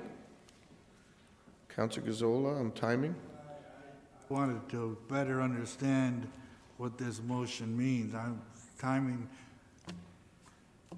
I'm not concerned about timing. I want to understand, what does this mean? Well, what it would mean is that we would not make a decision tonight, and the city would go back to the region and Schneider House and ask them to find alternate uses for the two homes and alternate plans for a garden, if it was successful. Does this imply that if this passes, if the region does come back with something, that we will then allow the demolition to go forward? No. Is that implied in there? Yeah. Through you, Mr. Mayor, I just want to bring to council's attention that under the Ontario Heritage Act, we have 90 days to process a heritage permit. So the deferral is possible. However, we would have to ensure that it comes back to council before those 90 days have passed. And I believe that will, the next meeting, your November 6th meeting, shortly thereafter, those 90 days would have passed. The only opportunity with respect to a deferral beyond the November 6th date would be if there was agreement from the applicant, so in this case the region, to extend that 90 days.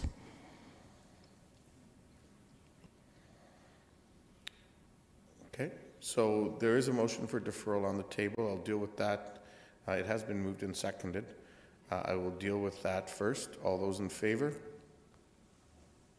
Opposed? Motion does not carry.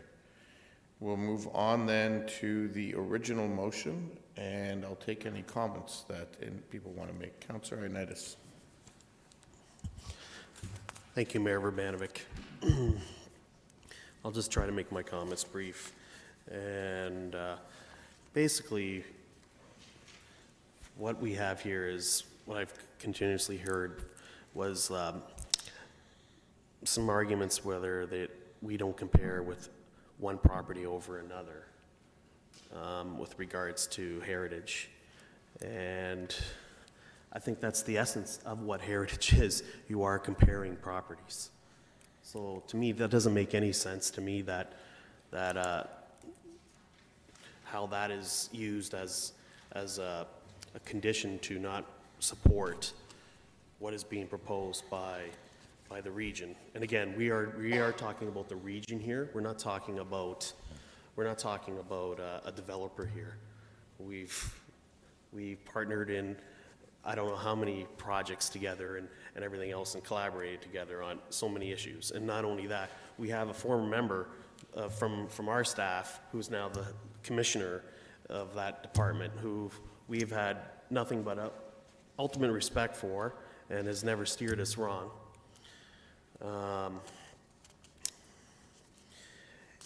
In addition, I know we've mentioned about national properties. Again, there's only 3. I don't see how this is even close to coming to precedent setting. And again, we are looking at a property here that does generate over 20,000 individuals, residents, who come to visit that property. And with the investments that we have, this council has invested in with Victoria Park. Victoria Park has been over at least $10 million. that's been invested in that park. And the park is not just for that neighborhood, it's for the entire community. And I don't think we invested all that money to not have people come visit the park. And I think this is just another avenue of people coming to visit the park. And with that, I support the recommendation that's been put forward by Heritage Kitchener. Before we go on to all of the other comments, I just want to remind council that we focus on the issue at hand, and that we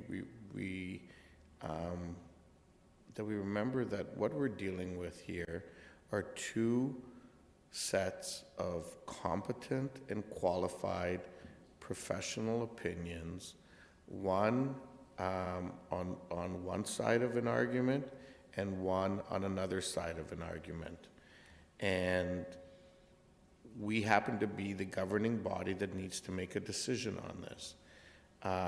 And so I would just ask that everybody keep in mind that both of these staffs, whether it's city staff or regional staff, are our partners, and that gets reflected in the comments that we're making, regardless of what side of the issue we're on.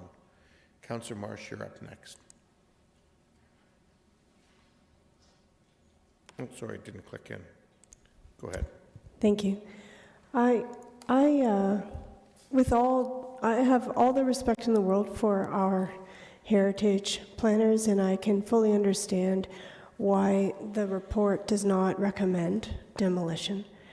However, in the political role that we have here at council, I am drawn to take a different view from our staff at this time, because I feel strongly that we are by no means sending a message to any developer out there that our heritage properties are more likely to be demolished after this approval.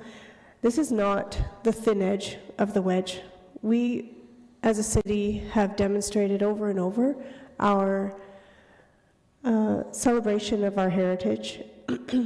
And with all due respect to the heritage advocates who have spoken eloquently tonight, whose perspectives have contributed many valuable insights over the years and help us to conserve our heritage, I really do feel confident that this plan will enhance one of our community's tourism destinations and one of the 3 National Historic Sites in Kitchener. I also want to just add that I am a proponent, very, very strong proponent of affordable housing, and I'm glad to see that for the most part that issue has not been muddled in this decision. However, I feel it's worth noting that despite the fact the region has used the 2 homes being slated for demolition have been used for affordable housing in the past, I am assured that the region has completed a cost-benefit analysis and determined that the 2 houses are not needed for their future plans in increasing the number of affordable housing units offered. So that is why I will support the motion on the floor to go ahead and approve the recommendation by Heritage Kitchener.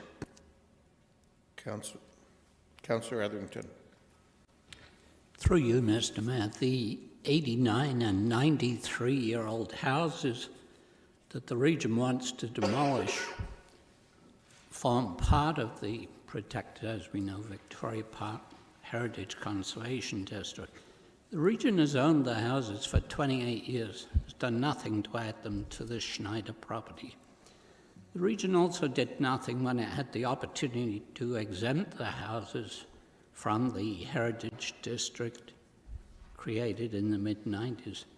If the region, in my opinion, succeeds at demolishing the houses, it will set what our officials, our heritage officials, have described as a concern and a dangerous precedent in what represents one of the city's most established heritage communities, and it will affect others. That precedent could involve any developer or investor who buys one or more houses in the neighborhood and announces he or she wants to flatten the properties and build something else. The developer could then point to these two demolitions and, again, in my opinion, use them to justify a circumvention of city heritage regulations. And believe me, investors and speculators are already buying houses in the Victoria Park neighborhood. If we approve these demolitions, I am told by heritage officials that no amount of fancy footwork wording contained in that approval will prevent such a precedent in Victoria Park and other heritage areas. I attended a recent public information meeting at Schneider House dealing with these demolitions, and at a time when the region has at least 10,000 seniors, adults, children on a waiting list for affordable housing, the region, our emergency housing provider, argues that these houses were unsuitable for low-cost shelter. They claim they cost too much to maintain. I argue they should sell the properties for probably about $800,000 and use that cash, among other things, to, upgrade Schneider House. And I'm also sure that the Working Center or House of Friendship could put those properties to excellent use. With those two houses in mind, I also attended the annual general meeting of Reception House, the nearby refugee welcoming center located in Victoria Park, about a block away from these proposed demolitions. I learned at that meeting that Reception House last year helped about 1,500, that's 1,500 adults and children, and their biggest issue always involves locating housing for those individuals and families. Regional Chair Ken Sealing, by the way, was also at that meeting and heard those stats. So while that need continues to grow, we're proposing to tear down decent housing. And I really object to that. I'll vote against the demolitions, and I urge other councillors to do the same. Thanks. Councillor Schneider. Vanovic.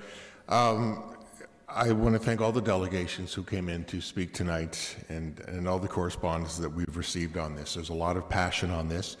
From being on advisory committees, I can really appreciate the hard work and the discussions and opinions and recommendations that they bring forth. And I know this is one of those delicate situations. I would not want to see homes approved demolished under any other reason than what we're talking about tonight. This is a link to an historic site, and as Councillor Galloway-Sealock asked, what history do we preserve? As Councillor Singh brought up, this is not just a district issue. This is something that's for the whole city, the province, the country. It's not an easy decision, but I do believe we are returning Joseph Schneider House to more of its original state, not the complete original state. I would not be approving this if we were to build up buildings. I'm looking at a garden, and the drawing that I'm looking at looks like it would fit in really nice with the district and with the historic site. Thank you. Councillor Gazzola. Yeah, I want to start out by saying, unfortunately, I'm on the Heritage Committee, and I was out of the country at the time when this came to the committee, looking at other heritage sites. But I do want to commend both our staff and staff from the region. I think they've done an excellent job. I think they've laid everything out in front of us. I think they've both tried to try to answer the situation. I cannot support where we're going, and it's not a matter of an issue to me of housing stock, but it is a matter of precedent setting, and I believe we really are precedent setting. Mr. Mayor, you sort of alluded to the fact, well, if it has anything to do with a National Historic Site, it's okay, and that's why it's okay in this case, which means that in a couple of years the region could come in for another couple of houses, and we could work away at it and work away. We'll finally get to that 400-acre site. But to me, the whole reason that the council of the day set up that historic district was to maintain the way the things were at that time in 1996. The region really failed, having been at the house in 75 and purchased the other properties in 89, not to come forward at that time with the arguments as to where they were going down the road. The other big problem with this whole issue is that we are the region. We the local government. It's like having rules, and we really watch this in everything that we do, having rules that we can break for ourselves but require everyone else to live by the rules. We have the rules in place, and just because it's the region, there's no reason we should be contemplating breaking the rules. And it will be precedent setting. In the future, people are going to say, well, you did it for yourselves, you and the region. We're in bed together. You did it for yourselves. Now you have to do it for me also. So I also want to, if I can talk, we're in a time of intensification, not in a time of going out and coming up with we're trying to do more and more intensification, and we have an intensification situation there, and it has worked well. I saw in Europe so many places that were crowded in amongst other buildings, and they dealt with many, many, many tourists.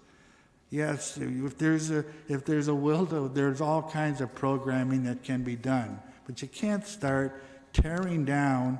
I really believe you can't tear down, and it's a principle I think that is in place in this province, in this country. You can't tear down one period, improve one period at the expense of another period. And our period that we're dealing with here was 1996 Kitchener and our district as it stood at that time. And we can never go back to what the Schneider House was in its day, in its original day. But yet I think a lot of that is captured there for people to see. But that's as far back as we can go. I think if we do this, it's only a matter of time before the next one will creep into the door and somehow tie it into an historic site and rationalize it. So I would urge council that we have rules. Our staff has clearly told us of what our rules are. We seem to listen to staff on everything else. I urge you to listen to staff on this one. Councillor Fernandez. Thank you. So the region has always been a very strong supporter of heritage and preservation. And, I remember Ms. Hagerman standing in front of Heritage Kitchener talking about bridges and the cultural heritage landscapes. So I know that we've worked very well together in the past. So it is a little bit sad to see this coming to us as a council. In a way, we're kind of fighting against each other. We want to preserve our national historic site. We want to make it better and improve it for residents, but at the cost of one resource being elevated or compared to another. I don't think that is the intention of the district heritage plans, and we've heard that from Ms. Drake a number of times tonight. There are 3 other houses backing onto this site that are immediately behind the houses. I'm not including the houses that are in the open space. That, in the future could be open for purchasing by the region and expanding the site even more. What we're doing is we're removing, and I always understood when demolition applications used to come to us, and I would often ask questions about that. Does it remove housing stock that's important to our citizens? Not just because it's historic, but also because it's important for us to have that housing stock. These houses have heritage value, and they also offer opportunities and unique opportunities for residents in our city to have housing. I think that we need to take that as part of this decision that we're making, and I think we really do need to listen to what our staff is saying this time. It is housing stock that's important. It is heritage, and it very likely could open the door or be a slippery slope once we start here. Councillor Singh.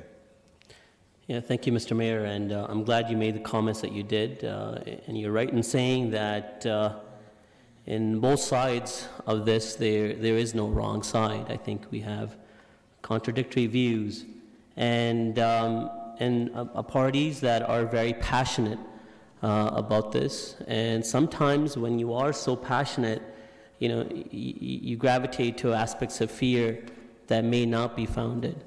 Some of those are and re-mentioning of a precedent setting that developers will creep into the Victoria Park neighborhood and start constructing high-rises or new development. This is not the case. Let's be fair and take a moment and reflect on that. What we have before us is an applicant which is the Region of Waterloo, a partner, community partner, who has a strong history of defending the very principles that we do when it comes to heritage preservation. They're not probably taking this decision very lightly of wanting to demolish these 2 homes. As a government body, whenever we can have access to new monies, we love to take that opportunity.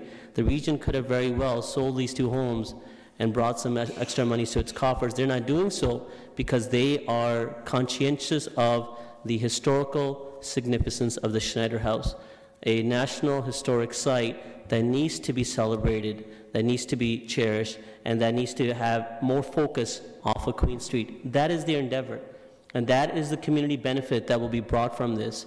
And there are no issues of precedent setting, I think, on this. I think we will continue on being respectful to our heritage and any other applications that come before it, and approach a more common sense aspect as we're trying to do in this one. And because of that, I am supportive. I shudder to think, I've had opportunities to travel in Europe and Asia and visit historical sites. What if they had stopped people from coming because, the fear was, you're going to degrade that site?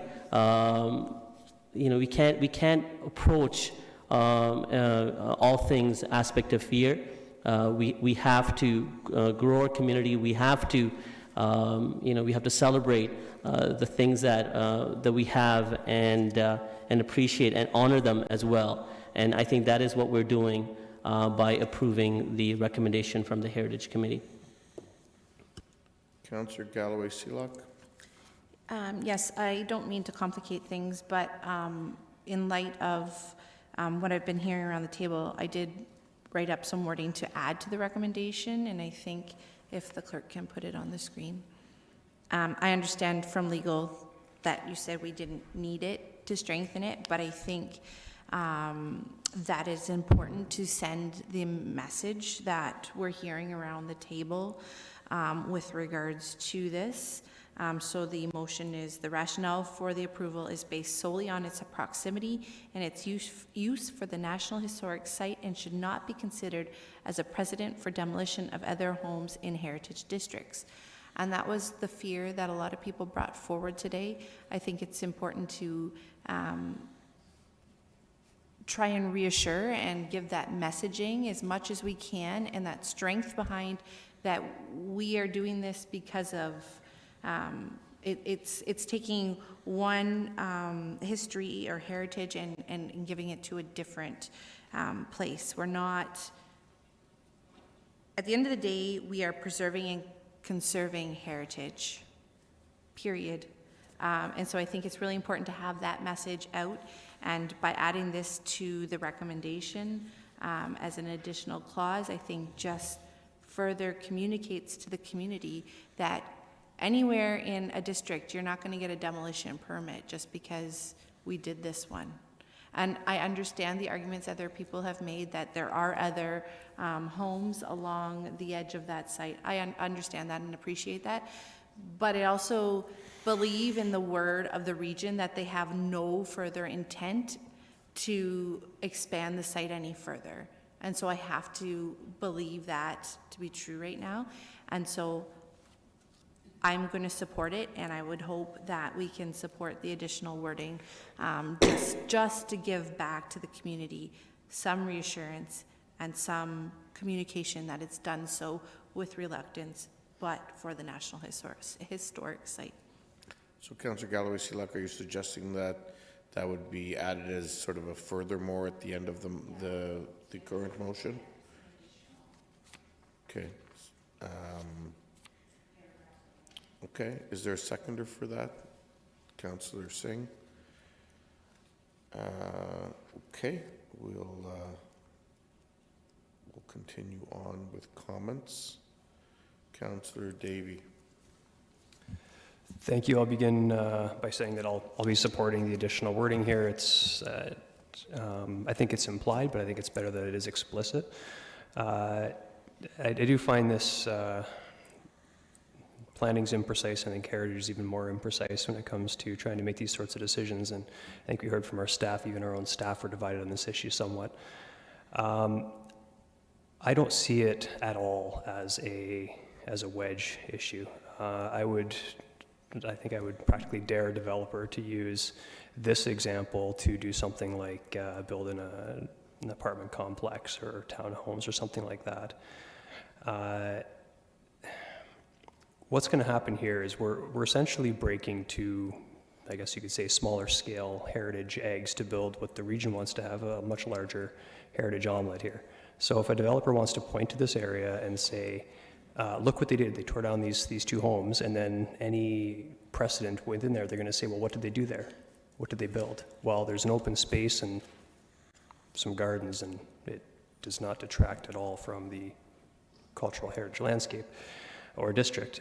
So how can that possibly be used as a precedent? It doesn't really make any practical sense. So I think we need to use some, we need to use the intention here of the rule. I think that the additional wording will help in that, and I will be supporting the motion and the additional wording. Councillor Yanetsky.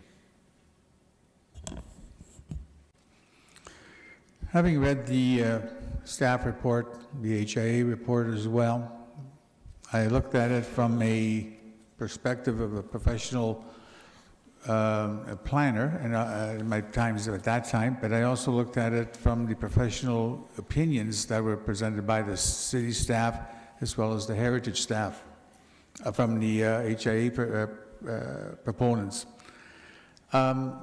This really comes down to a decision that we have to make from two professional groups. And it's really akin to being the same thing as being at the Ontario Municipal Board hearing. We've got two sides of professional groups arguing about an official plan amendment or a zone change, and both are professionals, both have arguments, yet they've got two different opinions as to approach, decision, policy interpretation, etc. And this is what we have here today in terms of a heritage application. The only thing is that we make the final decision. When I read the staff report and saw the regional report, and I thought, well, we've got a conflict of opinions here, but well presented. Yet, when I saw the decision, when I read it in the paper and then saw the minutes of the Heritage Committee, I was shocked to hear the recommendation. It just blew me away. The drawing that we have here presented by the region is certainly nice and flowery and lots of trees and green grass and gardens, etc. It makes it look appealing. However, you still got to keep in context what the houses are there for in the first place, as part of the Heritage District. That was adopted back in 1996. Although the houses were purchased by the region in 89, 91, they weren't purchased for heritage purposes at all. If you may recall at the time, and having my experience working back with the city at the time, there was a whole issue of the Benton Street Queen Core realignment of those two particular streets.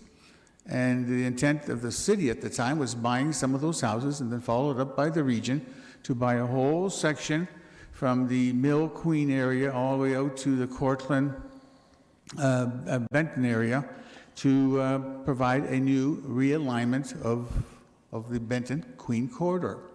And those houses were bought for those purposes. And these two as well. That was the purpose. That was back in the 80s. And I was involved with some of the stuff, not directly in terms of purchasing, but from the planning perspective in terms of looking at what land uses would be and how they would all come about. Heritage wasn't considered, not even on the table. And so when the region bought those properties, as well as all the other properties, it was for the Queen Benton alignment. And eventually, through planning and with the regional decisions, the corridor was eventually abandoned. And that corridor was removed from the official plan as well. But the houses remained here. When you look at the parking lot there where it is for the Schneider House, that's where some of the houses were.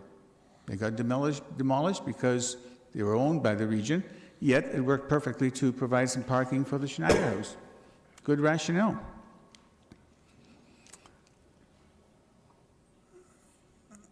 The need for the district was to preserve the homes in the area, and that was the purpose of it was built. We talked about precedent setting. Interesting to note that when this was considered by Heritage Committee a couple of weeks ago, in the last week or so during Oktoberfest, and talking with a developer, he saw the recommendation from the Heritage Committee. He says, well, I guess that's going to open the door for demolition, because once this goes through, I think the door is open. And this is from a developer. He saw it clearly, and I saw what he was coming from. Conservation is good, is very, very good. The regional proposal to make this into a open space area for gardening purposes has its merit, but it will not improve the area. I'm not convinced that the regional proposal is the right way to go, not at all. The purpose of a heritage district is to preserve the housing, not demolish it. I'm not supporting the recommendation of the committee. Councillor Etherington, you've already spoken. Yeah, I didn't want to speak. I just wanted to ask for a recorded vote. Okay, I'll come to you for that after I make my own comments. Also, the word precedent is spelled wrong. That's okay. So with that, I want to begin by thanking everyone who came and either through this process or the public meetings that the region had or Heritage Kitchener meeting. Thank them for each of you for your participation in this process. And I think in many ways it speaks to the passion that exists within our community for our community's heritage. And regardless of whichever side of the issue you happen to be on, that really is a win for our community, and something that I certainly appreciate and value. As I've been listening to the various arguments being made on this issue, it concerns me that there seems to be this perception out there by some that this is some sort of nefarious plot by the region. And I want to remind everyone that we happen to have two tiers of local government here, but we have a long history of while we may have our differences from time to time, we have a long history of collaboration and working together in terms of those two tiers, much more so than in many other jurisdictions elsewhere. And I think it's important to remember here that while there may be differences of opinion, the other order of government isn't the enemy here. And taking a decision on this issue that might see these two buildings go down is not going to put open for demolition signs throughout our heritage districts in the city of Kitchener. I truly do appreciate and value that our staff have given this their best professional opinion and gave us their best recommendation.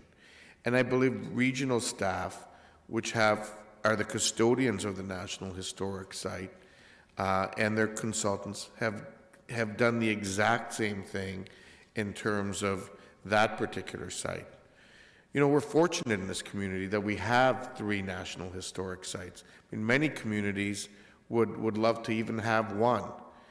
And, you know, the fact that we're dealing with this and trying to make sure that those sites continue to thrive and be successful is important.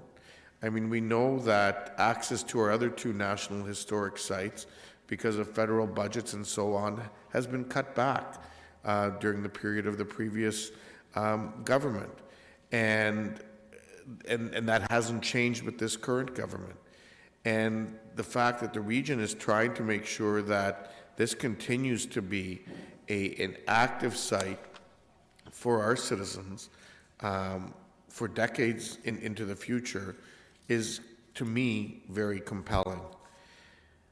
I don't believe that the issue of precedent setting is ultimately one whose argument I can stand behind. While I understand it, while I respect the professional opinion, I think through the comments made around this horseshoe tonight, through the additional wording, which I'm happy to support, that's being proposed by Councillor Galloway-Seelock, I think we can deal with anybody else who wants to come forward and propose a demolition that isn't connected with the National Historic Site. And as such, I will be supporting the recommendation coming out of our Heritage Committee and the additional wording that's been proposed this evening. So with that, a recorded vote has been called. I'll deal with the amendment first. And if people can vote on the amendment, please.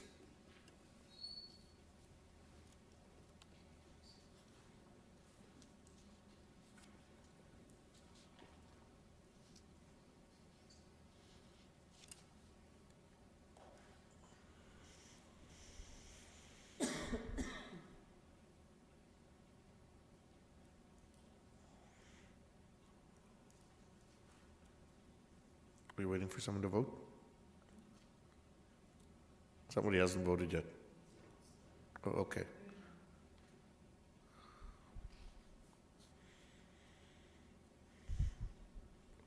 Those in favor? Those opposed? And the motion carries. And now we'll deal with the motion as amended. Councillor Marsh, you've clicked in? Oh, okay. You're voting. No worries.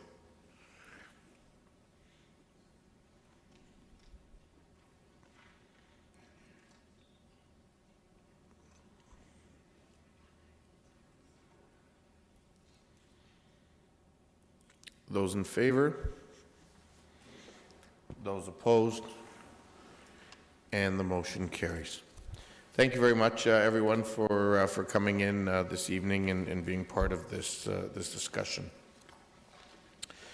We'll now move on to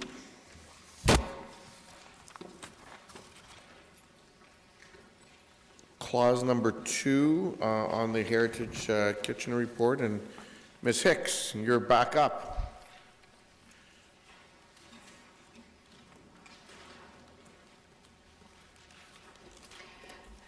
Good evening again. My name is Vanessa Hicks, and I'm a heritage planner. And again, I'm here before you just to, in support of the recommendation of the Heritage Advisory Committee as it relates to the heritage permit application for the proposed development at 64 Margaret Avenue. And just to encourage you to endorse the recommendations of the Heritage Advisory Committee. And if you have any questions, I'm here to answer those. Okay, Councillor Marsh has some questions. Yeah, I think it's just unfortunate that because of the nature of our legislated requirements for the Committee of Adjustment timing of notifications, the residents neighboring this property that's being proposed have only recently become aware of the details, and so what I'd like to find out from you is whether or not there would be a possibility to defer this decision to enable the residents to meet with perhaps yourself or the proponents themselves to learn, to be able to voice their concerns and perhaps see if there's a possibility for those concerns to be addressed. Through you, Mr. Mayor, I understand, and I understand that there are concerns from the residents, and from what I understand, those concerns are not necessarily of a heritage matter, but are related to the matters that are related to a separate process or are going forward to the the Committee of Adjustment at tomorrow's meeting. And does that answer your question? Yeah, I understand that that's your perspective. The way I understand it, there might have been a resident coming in, but it may clearly they're not here. Perhaps they were watching this long topic that we just finished and decided not to come. But they had the resident that I'm speaking of. I just want to mention that they read in the minutes of a Heritage Kitchener meeting from several years ago about a neighboring property down the street on Margaret Avenue that the Heritage Kitchener was very concerned about the neighboring properties and how height would negatively impact the residents on Ellen Street backing onto that property. However, there's no mention in the Heritage Kitchener minutes of a similar concern for the neighbors right next door on Ellen Street who are now backing on to this proposed property. And so they're really just concerned that if council were to approve the Heritage Kitchener recommendations tonight, that it would give additional support at the Committee of Adjustment meeting. And so that's why they were hoping that this decision could be deferred until after the Committee of Adjustment decision.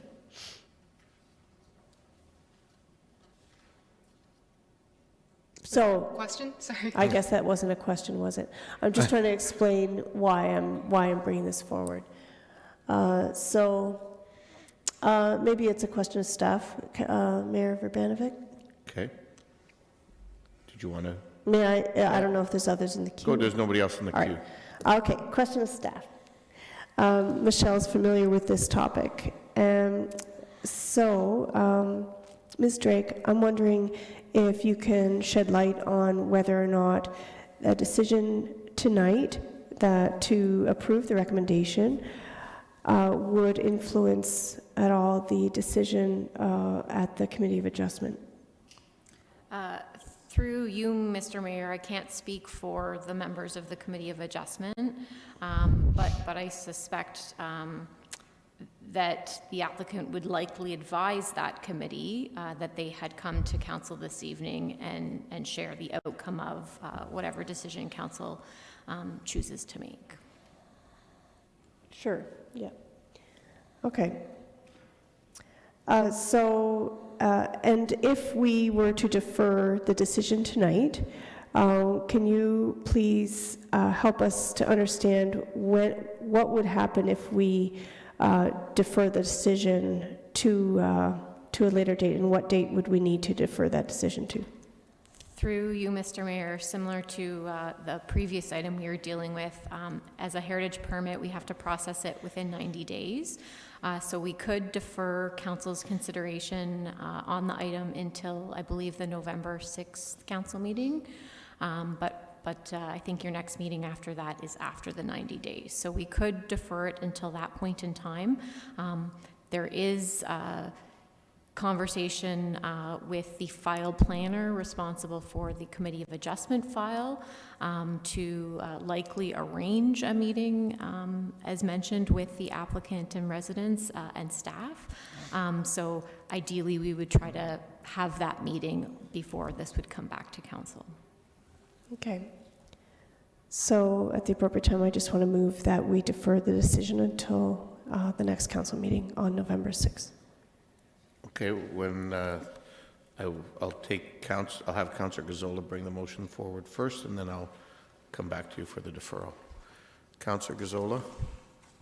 Yes, Thank you.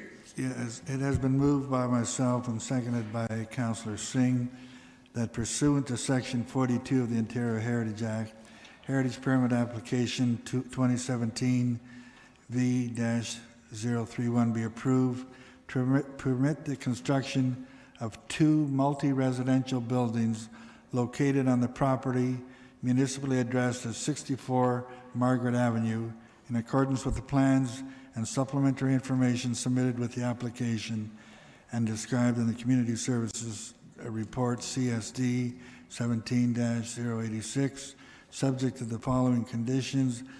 Condition number 1, that fine samples of the building materials and colors be submitted for review and approval by Heritage Planning staff. And secondly, that the final building permit drawings be reviewed and heritage clearance provided by Heritage Planning staff prior to the issuance of a building permit. Okay, thank you. It's been moved and seconded. Councillor Marsh, if you can click in. Thank you. I move to defer the decision of just that item to the November 6th council meeting. So for the purpose of For the purpose of additional conversation between the proponent and the neighboring residents, due to the fact that they have not had a chance to have any back and forth with the developer as yet. Okay, thank you. Is there a seconder for that? Seconded by Councillor Fernandez. Okay, any discussion as to timing? Councillor Ioannidis? I'm just more of a comment. Okay, we're just on the deferral? Okay, I'll let you make your comment before I deal with the deferral. Okay. I can understand Councillor Marsh's approach with this, but I think it's the wrong avenue to use the heritage issue that's being recommended here because of neighbors' concerns when it's not a heritage thing that they're actually complaining about, the residents. They're talking more of a site plan that they have concerns about.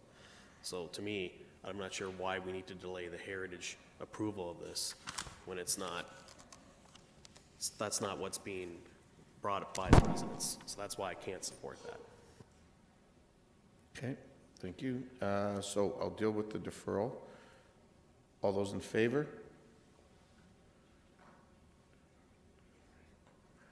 And the chair is in favor, so the deferral carries. We'll be dealing with this on the 6th. Okay.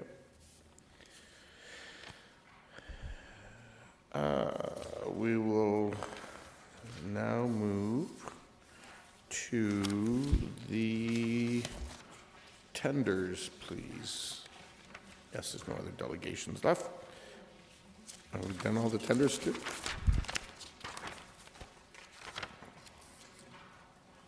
We are done all the tenders. Wow, that doesn't happen too often. Okay, So let's move into committee reports then. And, sorry, Councillor Fernandez, you're... Just a quick question. Okay, go ahead. The August variance report, would I have a question about that once we get into the committee of the whole? Yes, we'll come Okay. back to that. Okay, so Councillor Davey, finance, please. Thank you. It's been moved by myself and seconded by Councillor Dave Schneider that the 6 items on Finance and Corporate Services Committee be adopted. Okay, and Councillor Gazzola. Yeah, I wanted to deal with items 3, 4, and 6 separately, if I could. We could. Okay. Go ahead. Where do you want to start? Why don't you start with number 3? Yeah, I've been reviewing where, I wasn't here again last week, or 2 weeks ago when this was approved. I know where staff is coming from. I'm putting forward an amendment, a minor amendment, to what staff has recommended. I can do that now? Can I do that, or? Yeah, you want to move your amendment? I've handed it out.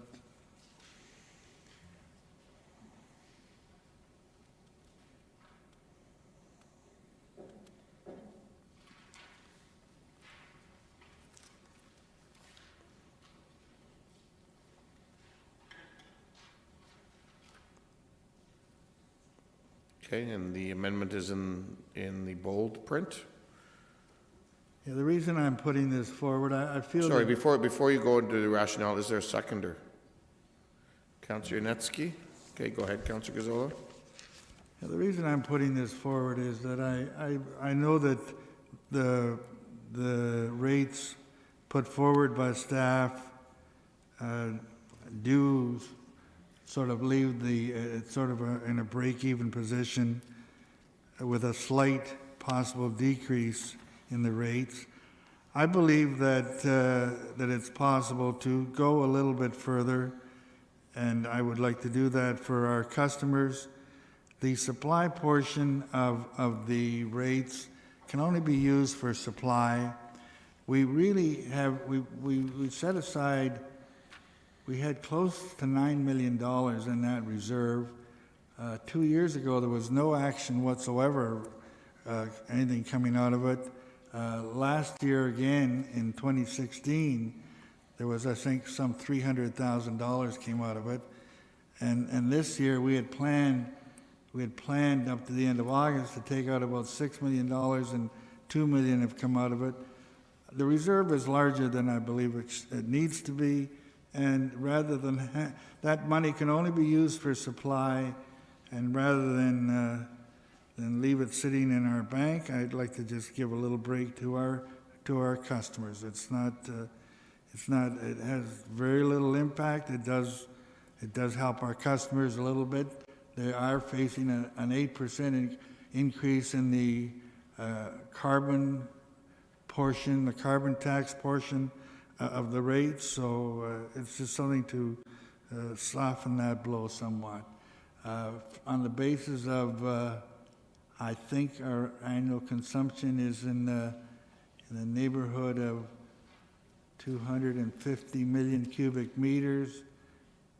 A half a cent reduction is really minimal, and it's not a big thing on our part, and yet it does show our customers that we are concerned with the plight of rising utility costs. Okay, thank you. Councillor Davey on this? Okay, go ahead. Okay, go ahead. Thank you. First question, a question of staff on this. Do we have an idea what the impact might be if it were reduced by an additional half cent to the 2.5 million balance? And same question on that balance, what is the target for this reserve? Ms. Fletcher? Through the chair, first of all, I wasn't aware that the amendment was coming forward, so I'm going to do my best to answer questions of council. And maybe a starting point is to explain why the reserve is in a more favorable position.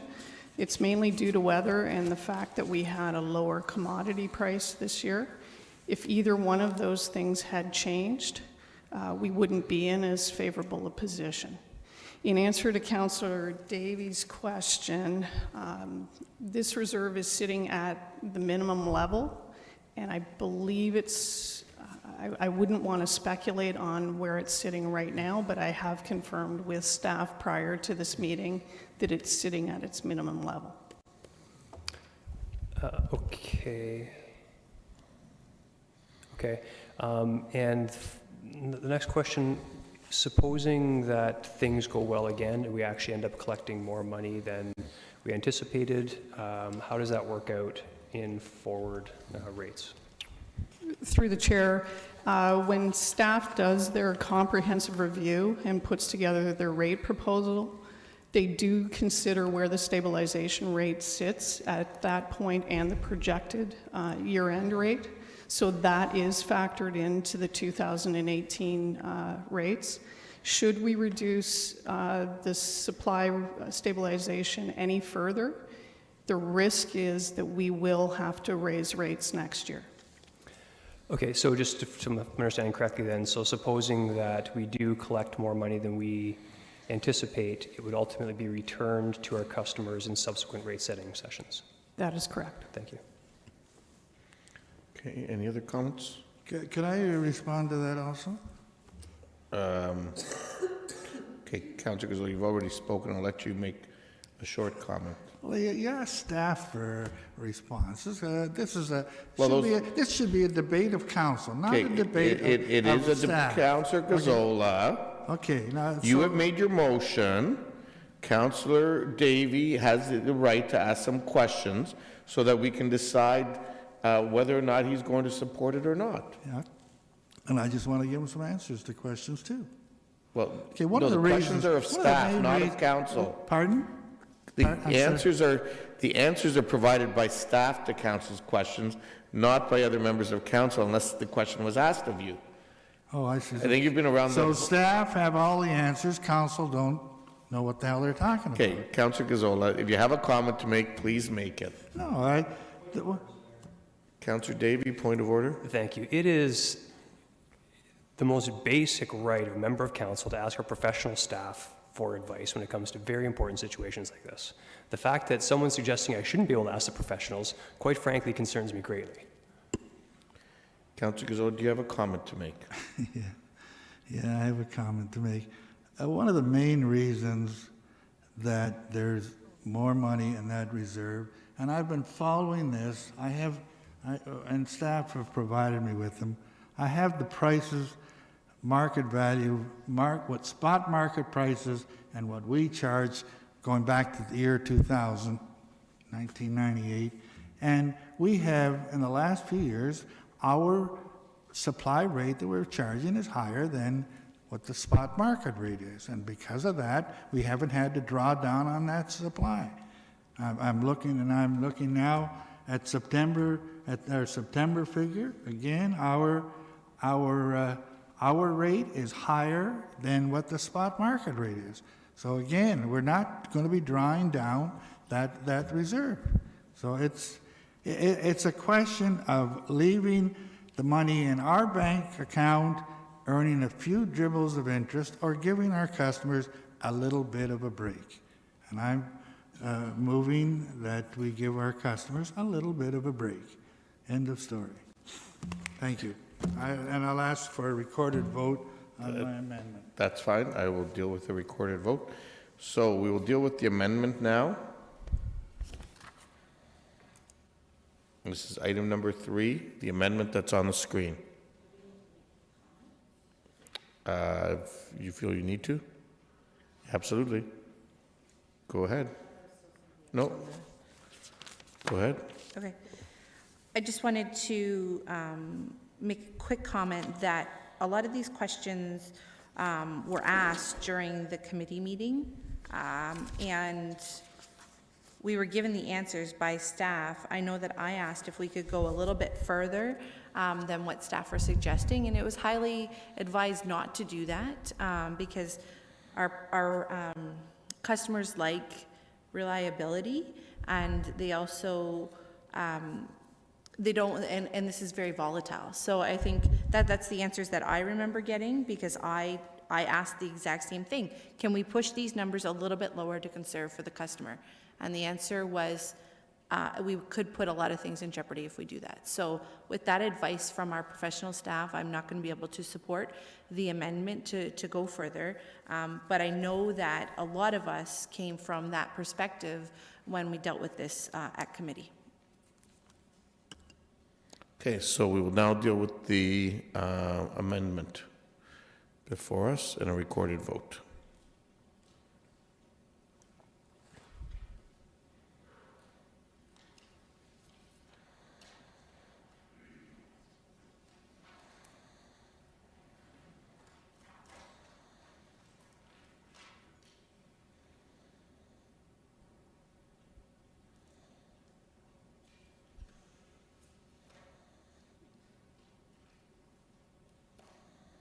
Those in favor? Oh, he's not here. Those in favor? Those opposed? And the motion does not carry, so we'll deal with the original motion. Recorded vote.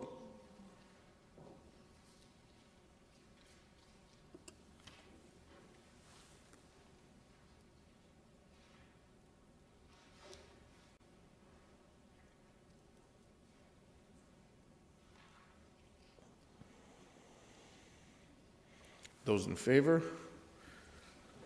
Those opposed? And that's carried. Okay, Councillor Marcia, you, number 5, I'll come back to you. Okay, I'll deal with number 4 next. Councillor Gazzola, you had an amendment you wanted to bring forward on that one? Number 4 is the purchasing bylaw. Can you click in, please? May I ask a question before I do that? Sure, go ahead. Yeah, I talked to Ms. Palmer today, and I'm really trying to understand where we're going with this, and I'm trying to, the first question I asked is how many tender jobs are there that we deal with every year? What is the, how many tender approvals? Ms. Palmer? Through you, Mr. Mayor, we issue approximately 200 bid solicitations in a year, of which approximately 100 come to council for approval under the current bylaw. So do we have any breakdown? Did you provide council with any breakdown of those? Is it 100 or is it 200 that we're dealing with? I thought today you told me 100, but it's 200 that we're dealing with? Do we have to make this decision, should we not have seen some sort of a breakdown of what we're dealing with now?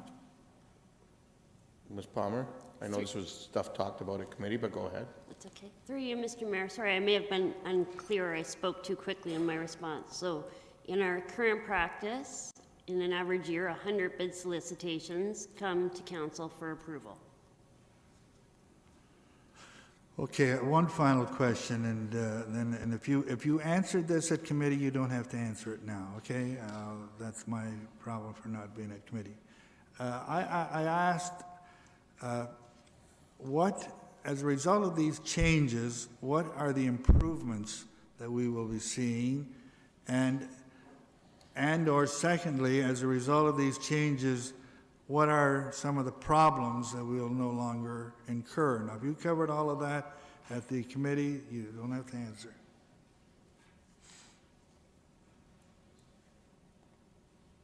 Ms. Palmer? Through you, Mr. Mayor, I believe I covered it at committee, but I'm happy to restate it. Go ahead. This revised policy really provides us adaptability to explore innovative approaches to public procurement. It's not about solving a potential problems that we've had. It's about continuous improvement of our current practice.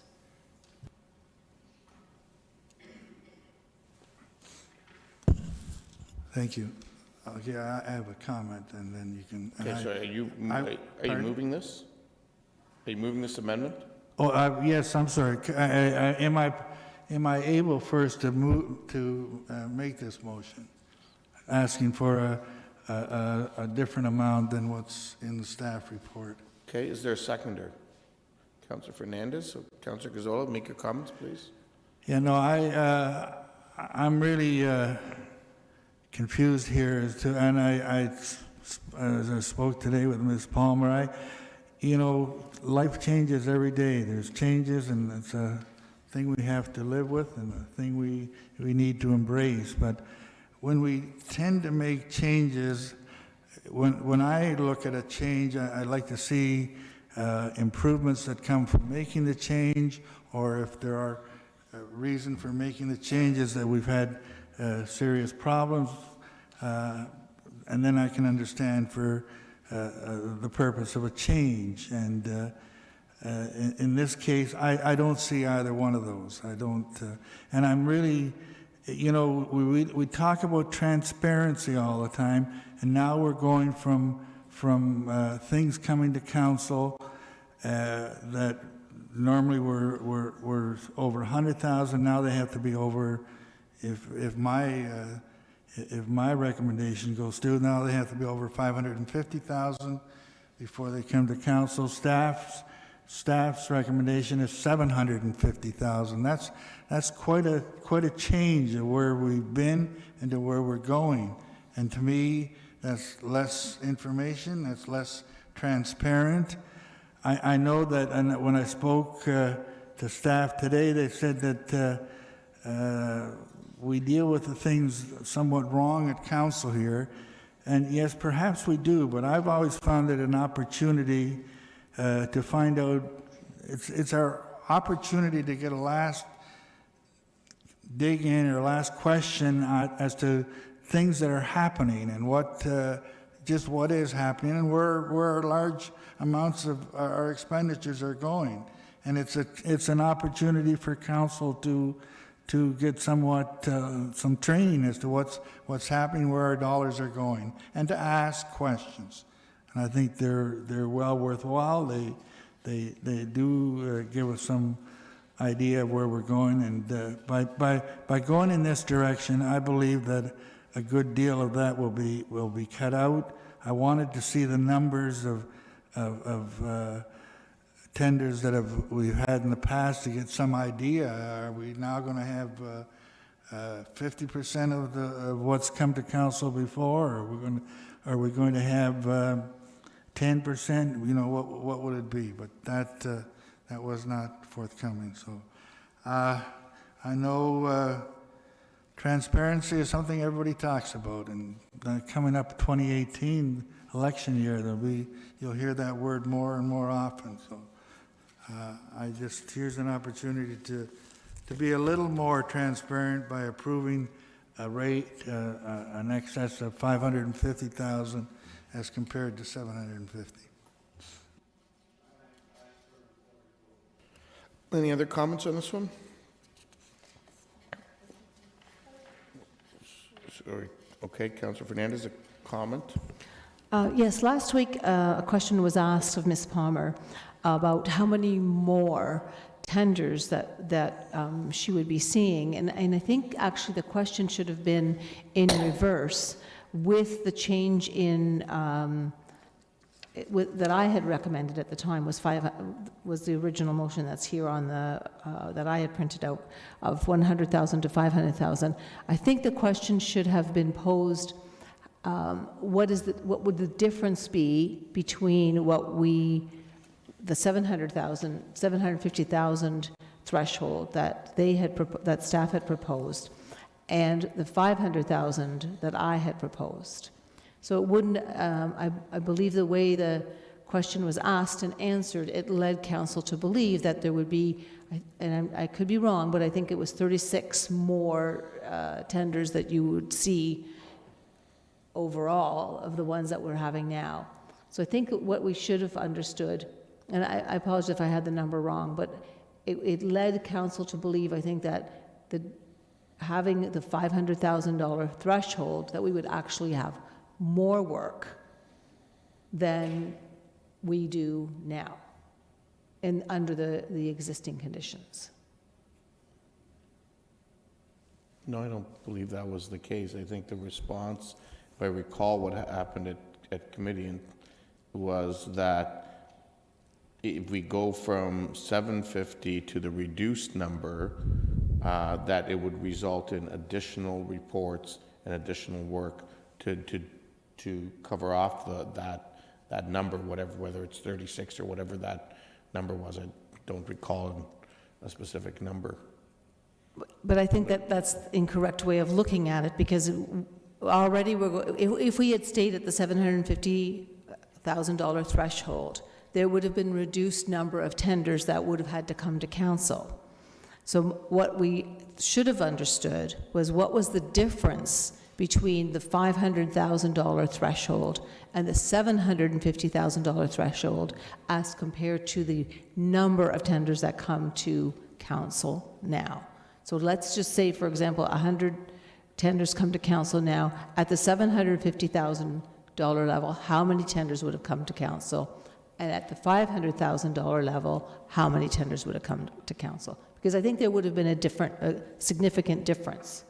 I know it's a moot point but I just wanted to make, because I've been mulling that over since last week, and I probably should have sent that email to you, but I did not. I forgot.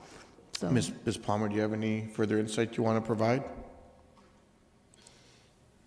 Through you, Mr. Mayor, I apologize, I don't have those numbers off the top of my head, but I'd be happy to follow up and provide some data afterwards to council. Fernandez, or the rest of council is interested in, based on the previous 3 years of what that would look like. That would be wonderful, thank you. Councillor Marsh on this issue? Okay, go ahead. Just want to ask for clarification for the purposes of open and transparent government. Do we not have available on our website the results of tenders available for the public to see at any point? Ms. Palmer? Through you, Mr. Mayor, you are correct. So the unofficial results, which is all the open tenders, are posted to the website immediately are posted within approximately 20 minutes under our current process. With electronic bidding, will be posted immediately. And then once the decision is finalized and awarded, that is flagged on the website as well. So at any time, anyone can go and see any of the tender awards.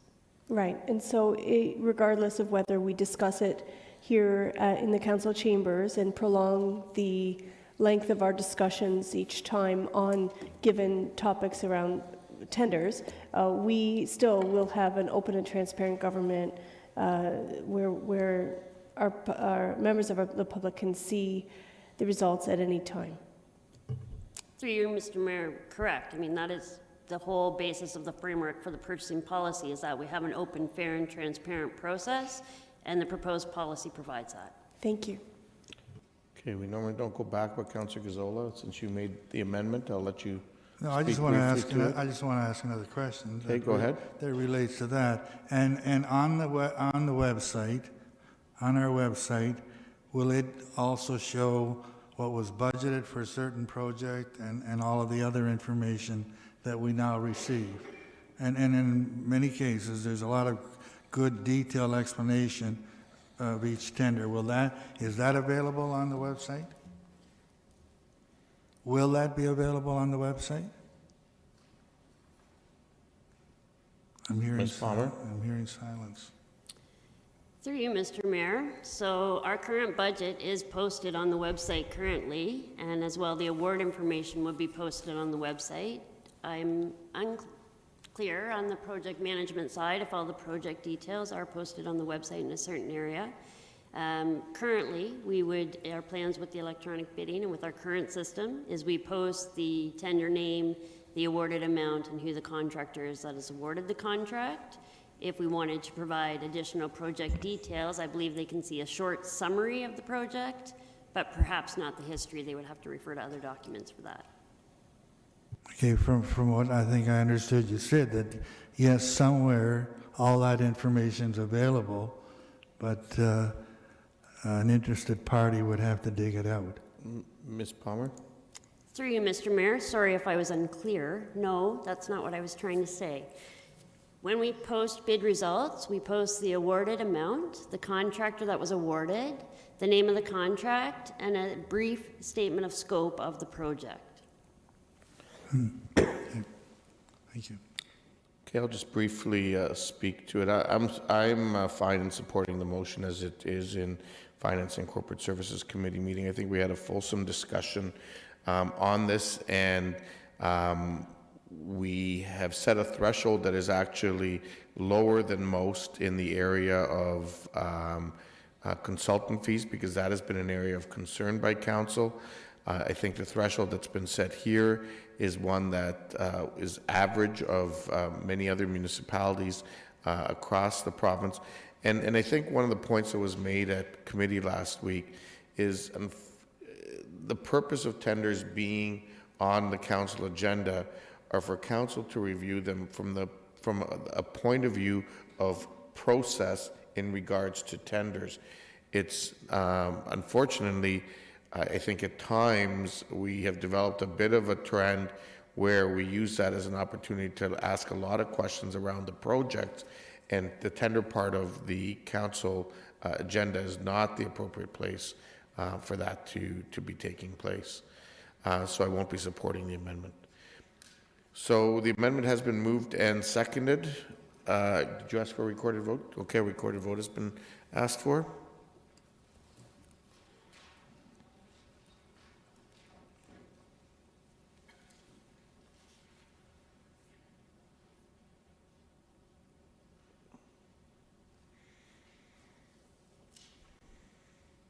Those in favor? Those opposed? Motion is not successful, and now we'll deal with the motion as was originally printed. Recorded vote.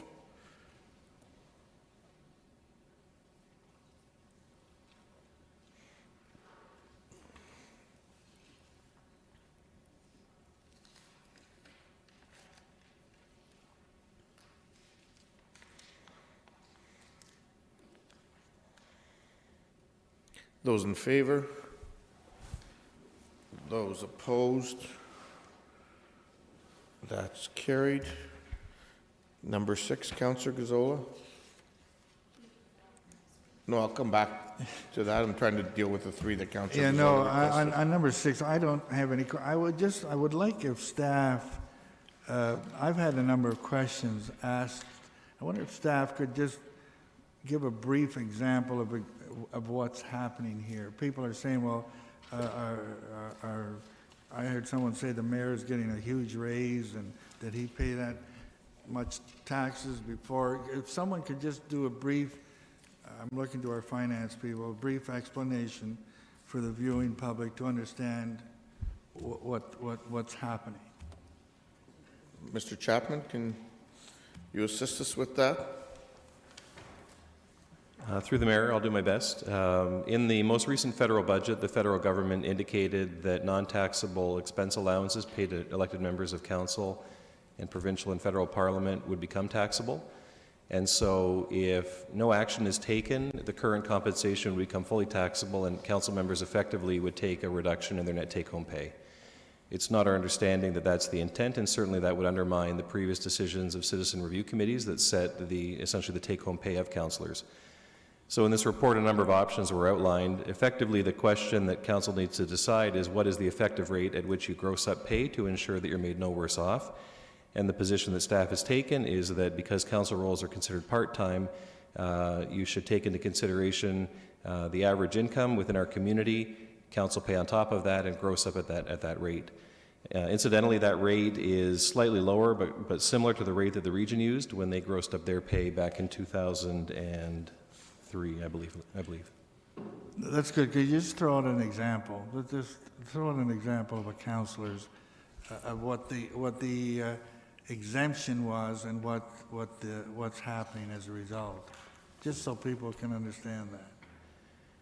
Just a round figure sort of thing. So the total annual remuneration for a councillor in 2017 is $40,000. 27,000 is taxable, 13,000 is non-taxable. And so based on the marginal tax rate that I've indicated, that would be grossed up to $50,912, all taxable. Which is the equivalent of the tax that they will now have to pay on the 13... What was previously non-taxable, yeah, that's yes. right. So that's what it is.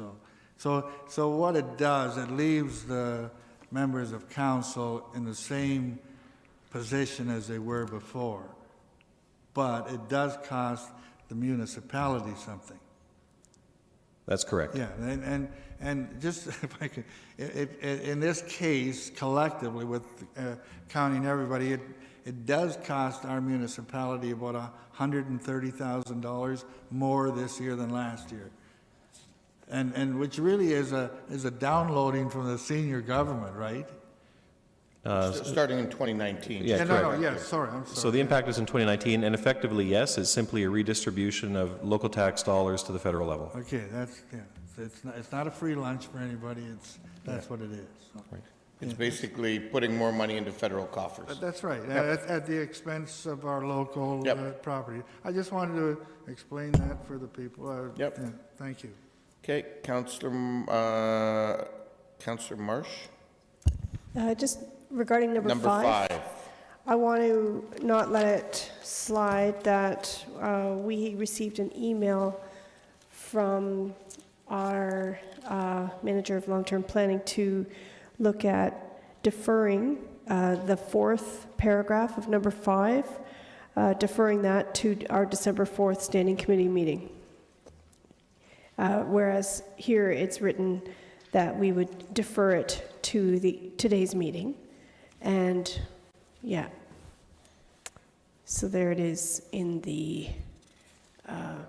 in this written portion at the bottom of the screen, that the recommendations outlined in the Parts of Midtown Plan related to the implementation of the roadway connection and parkland identified on the properties municipally addressed as 101 and 105 Glasgow Street and as referred to in Clause 5 of this report be deferred until December 4th Standing Committee of Council. So, Councillor Davey, when you made that motion, I presume you reflected that new date? Or do I need an amendment? It was implied, okay. Okay, that's what I thought I heard, but I just wanted to clarify that. So I will now deal with the balance of the report then, which would be items number 1, 2, 5, and 6. All those in favor? Opposed? That's carried unanimously. Okay, we have one more item on Heritage Kitchener. Councillor Gazzola. And you don't need to read the whole thing. All right, it's another heritage permit application. In this case, it relates to a property on Joseph Street, 119 Joseph Street. Again, it's being recommended by the committee, and there are 3 conditions that need to be fulfilled, similar to those other conditions. Okay, and seconded by Councillor Singh? Again? I'm sorry, Yeah, move okay. on. Thank you. Any discussion? All those in favor? Opposed? That is carried. We have one item of unfinished business, and it's also a heritage permit application with respect to 1664 Huron Road and the heritage farmhouse on that property.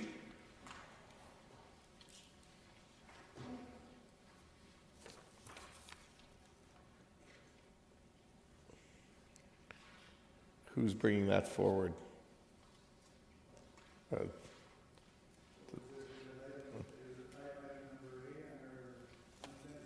Yes. Okay, come on, can you click in? Go ahead. Again, it's moved by myself and seconded by Councillor Singh. Heritage permit application HPA 2017 023 at 1664 Huron Road. It's being considered and it was deferred and brought back to tonight's meeting, and that the recommendation is that in accordance with Section 27.3 of the Ontario Heritage Act, the written notice of intention to demolish dated August 15th to demolish the south addition and to remove and relocate the original farmhouse located on the property municipally addressed at 1664 Huron Road as outlined in Community Services Report CSD 17074 be received for information, and that the notice period runs its course, which means that we will carry on with the original recommendation that came here. Okay, thank you. There's a report from staff explaining various options. Yep. Councillor Davey? Thank you. Just a couple questions on this one. With respect to the gentleman that appeared before us, that I recall was actually born in this home, but first of all, I'm not sure. So I guess it sounds like alternative number 2 in this, the report that we received is the one that we're looking at now? Yes. Is that right? Okay. He indicated he wasn't necessarily in favor of it becoming a washroom. I'm wondering if he's been notified of this report and if his opinion has changed, because I do understand at one point he actually preferred it be demolished to incurring significant costs. So I'm wondering if anyone's heard anything, if the staff's been in contact, anything like that.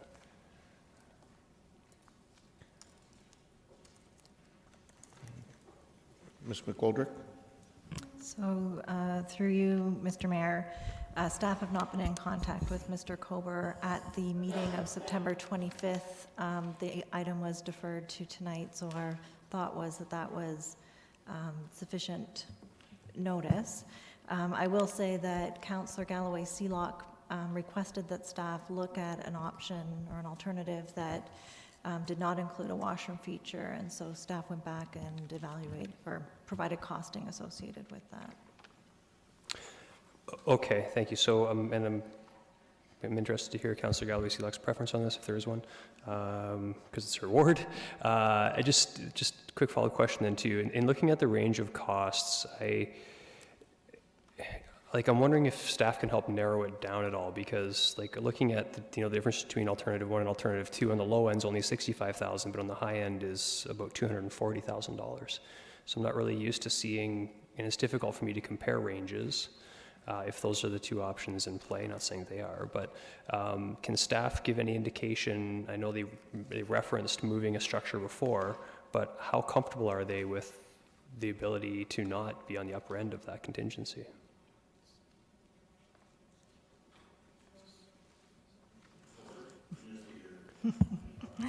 So through you, Mr. Mayor, there is a high degree of uncertainty associated with these costs, and we have been working with the consultant to try to narrow down the cost range. Unfortunately, at this stage, and council will recall that we had identified additional consulting work for the consultant as of September 25th. That work is still outstanding, and that is the work required to be able to provide more analysis to be able to narrow down the cost. So at this point, there is a high degree of uncertainty, and which is why we incorporated an additional contingency. So not that I want this issue to go on forever, but is there any reason why we couldn't wait until we had that information and narrowing that figure before we made the decision? Yeah, so through you, Mr. Mayor,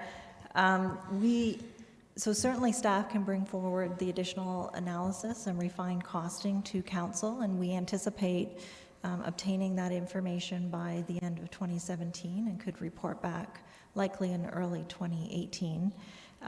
However, and I'm going to request that Leon speak to the heritage matter before council tonight as it relates to decision making and how that may impact on the next steps associated with the heritage home. Okay. Mr. Bensison? Through you, Mr. Mayor, so council has in front of it a recommendation that is coming from the September 5th Heritage Kitchener meeting with regard to the city's notice of intention to demolish the farmhouse at 1664 Huron Road. And in response to that notice of intention, council can take one of three measures.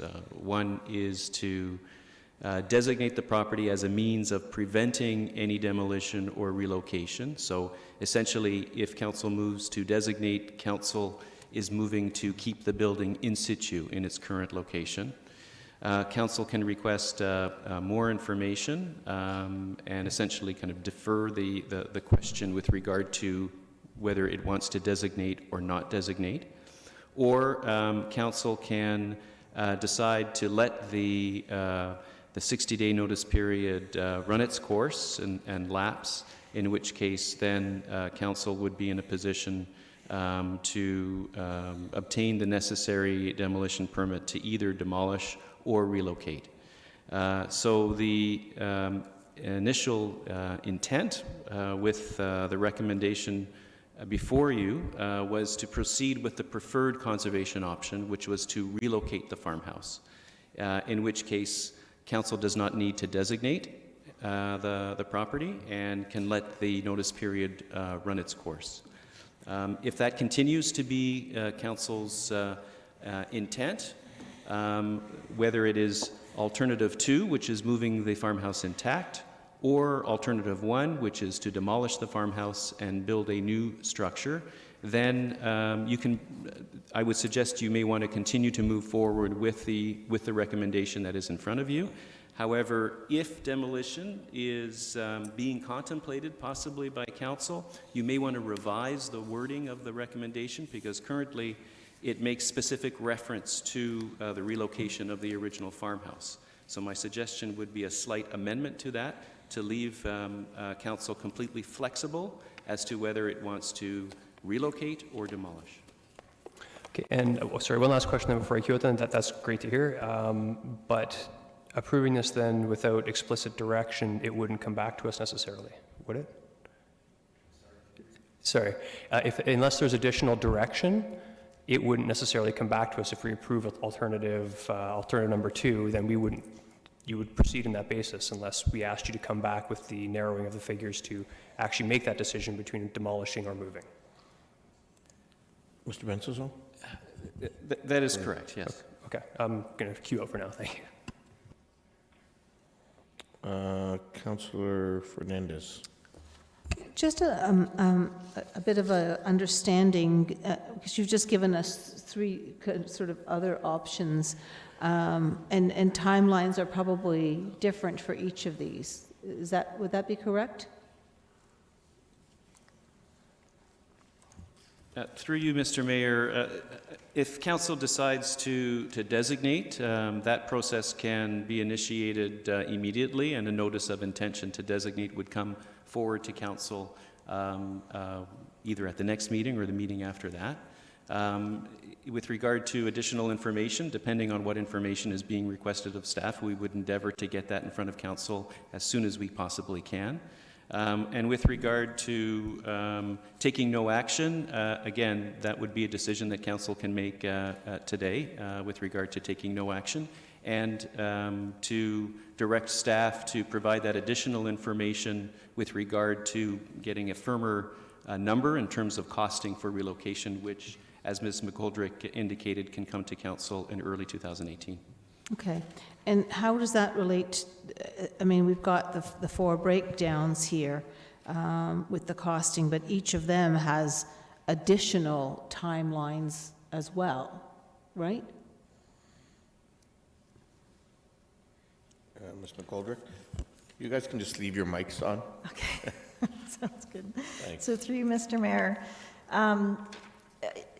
Councillor Fernandez, can you clarify what you mean by timing? Well, I mean, we just heard Mr. Bensasson give us sort of 3 options, but each of these alternatives, 1, 2, 3, and 4, have their own built-in time frames, right? I mean, if we're going to move it intact, there's a time frame for that if we're going to, demolish and rebuild. Each of the, I think the only one that would be pretty immediate would be if we chose alternative one, which would be to just demolish and move ahead with a new building. Okay, so through you, Mayor, the timeline associated with these, any activity associated with the farmhouse would be planned for spring of 2018. There is the area grading tender that's been awarded, and grading works are about to commence. However, that will not be impacting the structure at this point, and then we would be looking to either demolish or move the building in the spring. Okay, great. Thank you.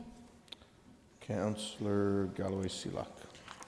Yes, I actually have an alternative motion that I would like to put forward. It really is just an amendment and an addition, but I'll give it to the clerk. I don't really have any questions because I had the opportunity to meet with Denise and Leon before the meeting, and all of Scott's questions basically came out in that meeting, and I think it's, sorry, Councillor Davey, my apologies, are actually outlined in this motion. So I don't have any questions. If I could just explain it really quickly for you. It just takes out that part that Leon said about the demolition of the south addition and to remove and relocate the original farmhouse. So it only takes out that part of the original recommendation, and then it asks for staff to report back with more information on the in-depth study that is to occur, which will allow us to have more concrete numbers. And I'm narrowing it down to option 1 and 2. I didn't think, in my opinion, that 3 or 4 needed to be carried forward at this time.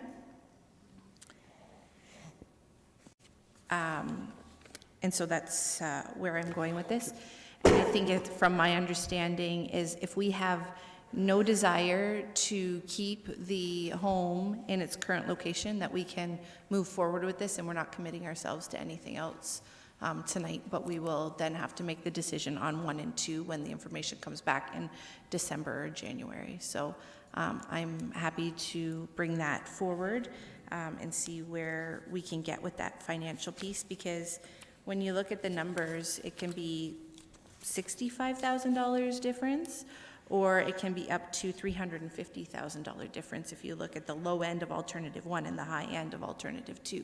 And we can get a lot more in that park for an additional $350,000. So anyways, those are my comments. I told you I didn't have any questions, but that's where I'm coming from with this, so. Okay, Ms. Fletcher, and I will need a seconder for that. Through the mayor, I just wanted to clarify whether the demolition date in Councillor Galloway-Seelock's recommendation is correct. It says 2015.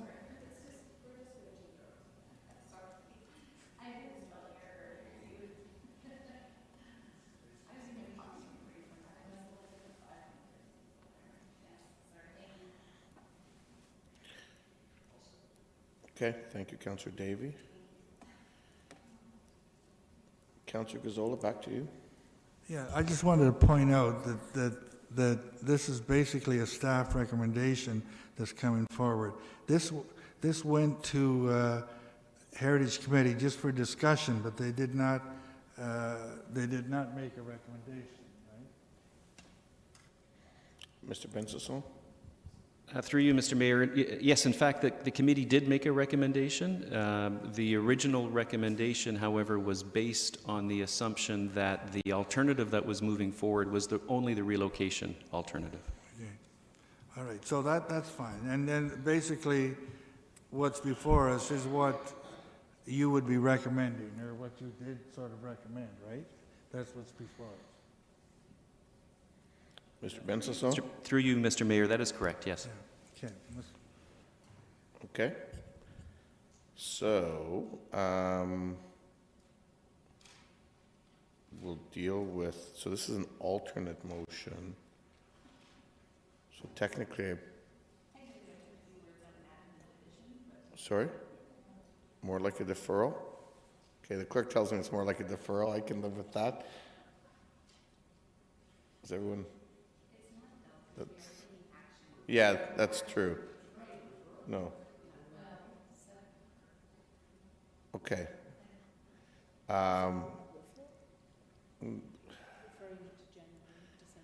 Just to be clear, I'm going to deal with Councillor Gazzola's motion first, and then I'll come to you for your motion, just so that there's clarity on this. Because it's really more than an amendment, and it's really not a deferral. So let's just be clear on it. Okay? So the original motion that's in the report, if you're inclined to support this, then vote against the original. If you want to support the original, then support that. So those in favor of the original? Those opposed? Okay, so now we'll deal with this one. Sure. Okay, recorded vote on this one? Oh, it's on the screen, yes.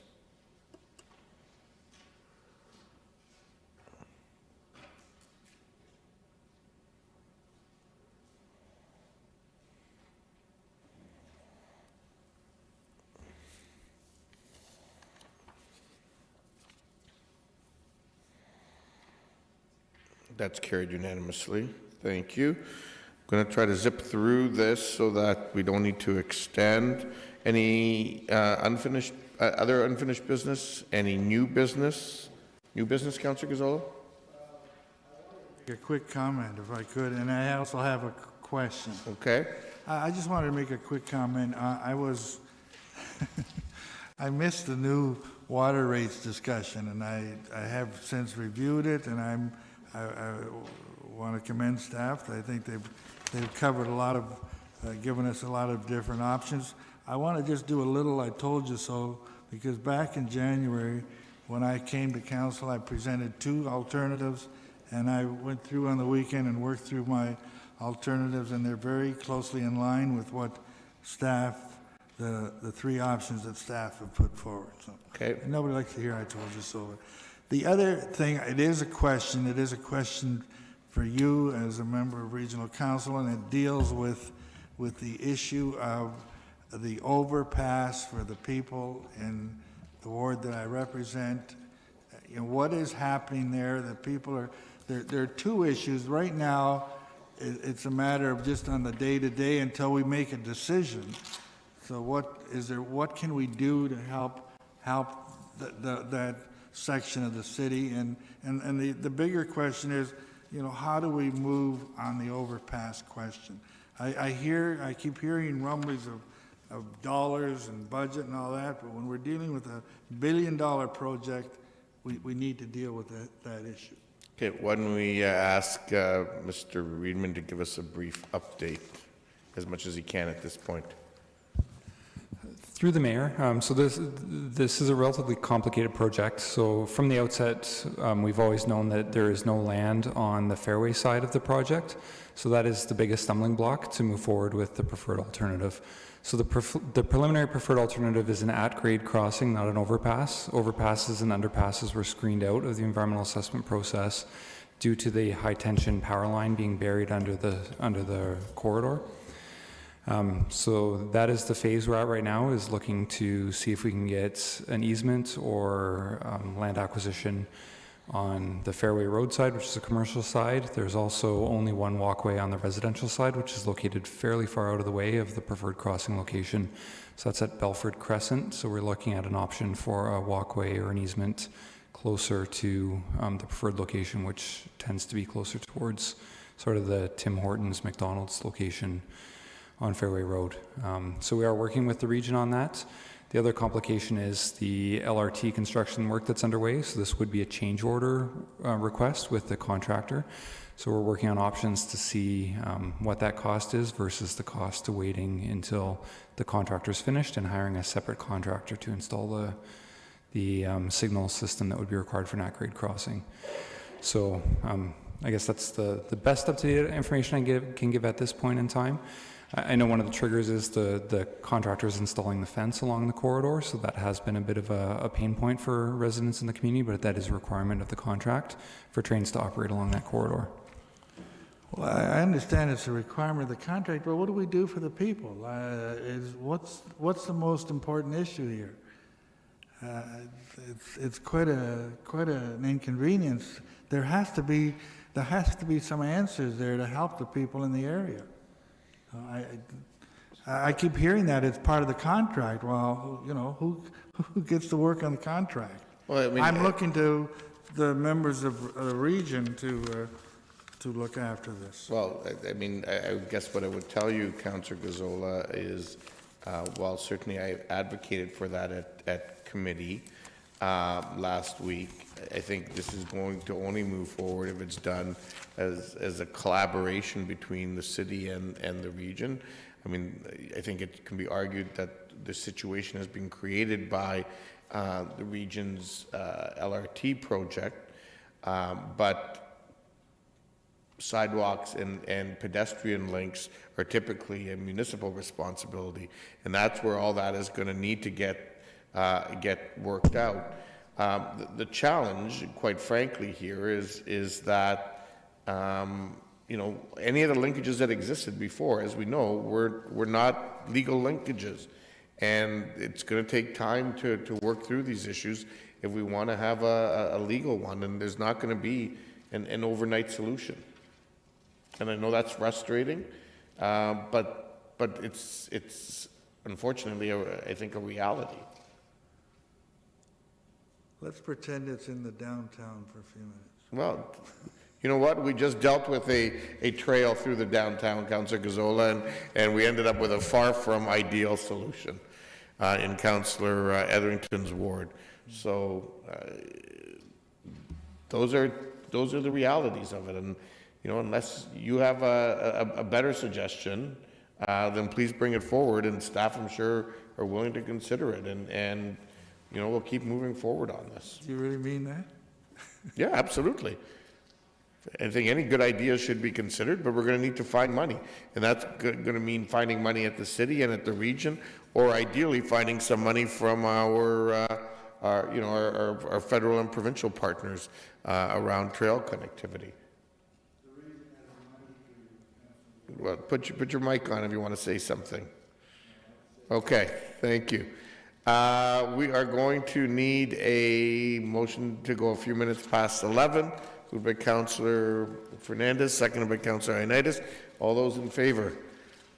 Opposed? That's carried unanimously. Thank you. Where am I? We are at first reading of the bylaws. It's been moved by Councillor Fernandez, seconded by Councillor Gazzola, that leave be given the mover and seconder to introduce the bylaws listed on the agenda, and that the same be taken as read a first time and stand referred to committee of the whole. All in favor? Opposed? That's carried. Councillor Galloway-Seelock. Oh, we have a late starter bylaw. Okay. Through you, Mr. Mayor, we have late starter purchasing bylaw for consideration. Okay, that was included in that last batch. So, Councillor Galloway-Seelock. All right, do I have a mover for bylaws for second reading? Mayor Verbanovic. All in favor? Opposed? That's carried. Okay, we're dealing with number 2 with the Waterloo Regional Police Services Civic District Parking Agreement. Is there any questions? All in favor? Opposed? That's carried. Next, we have the application for cancellation refund reductions of taxes. Someone want to move that? Councillor Ioannidis. Any questions? All in favor? Opposed? That's carried. Number 4 is the 2018 Council and Standing Committee schedule, moved by Councillor Yanetsky. Any questions? All in favor? Opposed? That's carried. We have 3 items for information only.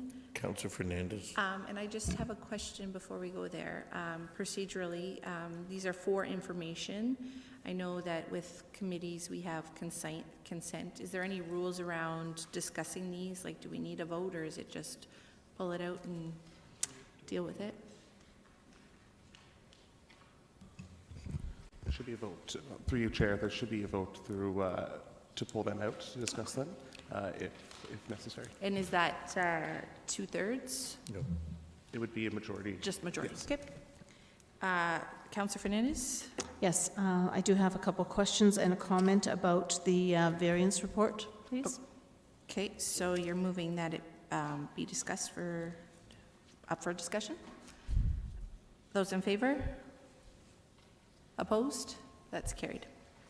Okay, so just a question regarding the, on page 5-2, the operations related to the garbage. I'm hoping, I'm assuming that what we're struggling with here is households who've decided to use our city garbage cans for their household waste, and so our staff who usually pick up the garbage in the parks and stuff are having a larger pickup. Ms. Fletcher? Through the chair, in pedestrian bins, leaf drop-off areas, and in our parks, we're finding increased household waste, and so our staff have been tracking that separately. Okay. My other question is related to the gapping. I'm not quite understanding why we're seeing such a huge deficit due to staffing and benefit costs. Can we have a bit of a clarification and understanding on that? Mr. Goldrup? We are seeing this year increased expenses for benefits, and that's causing pressure on our fringe and our gapping. So when you say benefits, you mean the number of benefits that are being sent in to our benefit provider? I mean, like our health care and our health and benefits. Our claims? We're seeing increasing costs. In our claims? Yes. Okay. Is this something that we should discuss offline, or is it something that we should be discussing here publicly? I prefer to discuss offline. Okay. And then I have really one comment, or sort of a question comment. With the hydro rates changing on July the 1st, how are we going to see the savings in electricity in this next 6 months? And how is that going to be used as our starting point for our 2018 budget discussions?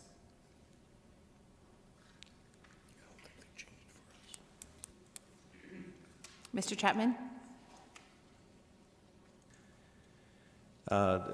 Through you, Madam Chair, what I can advise is that the financial analyst and our facilities management division have very, very detailed projections of consumption and rates. And so what I can assure you, not having seen the details myself, is that the projection is based on very detailed analysis, as is the 2018 budget. So I'd suggest through the budget process, we can come back and have that conversation. But for now, this would reflect a very good projection of what our actual costs will be based on rates for the balance of the year.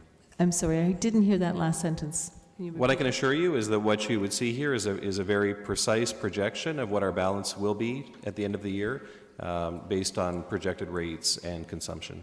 So we'll be using the savings as our starting point for our tax increase? Is that, I mean, the two of them should be tied a little bit together? Right. What I can assure you is that the 2018 budget will be based on our best projection of rates and consumption.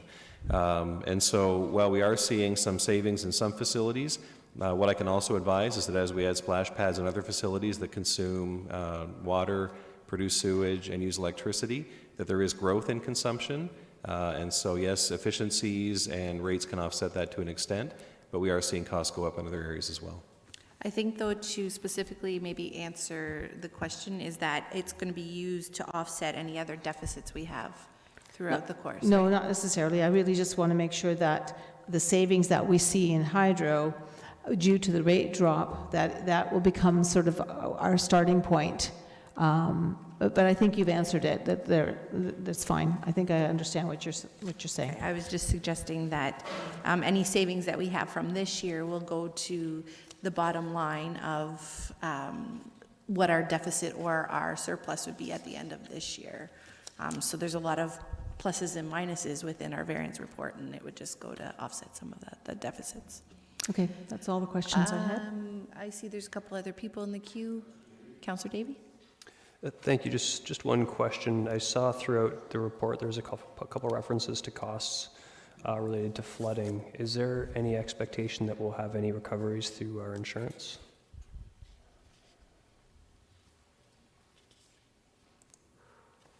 Mr. Chapman? Through the chair, my recollection is not through our insurance policy. The deductible is too high, and so likely we'll be below it. There may be some recoveries from the insurance reserve, but that's really an internal accounting, and so that would be us paying ourselves. It wouldn't be a recovery through an insurance policy. Okay, thank you. And Councillor Gazzola. Councillor Gazzola. Yeah, I have a number of questions which I will not put, just one or two that I would like to put forward. And I would like to see some kind of an answer, and it doesn't necessarily have to be tonight. But I'm really concerned when I look at the end of August, for example, we're sitting on our total expenditures, we're sitting with a $943,000 surplus. But by the end of the year, you're saying that that's all going to be gone, and it's a $35,000 deficit.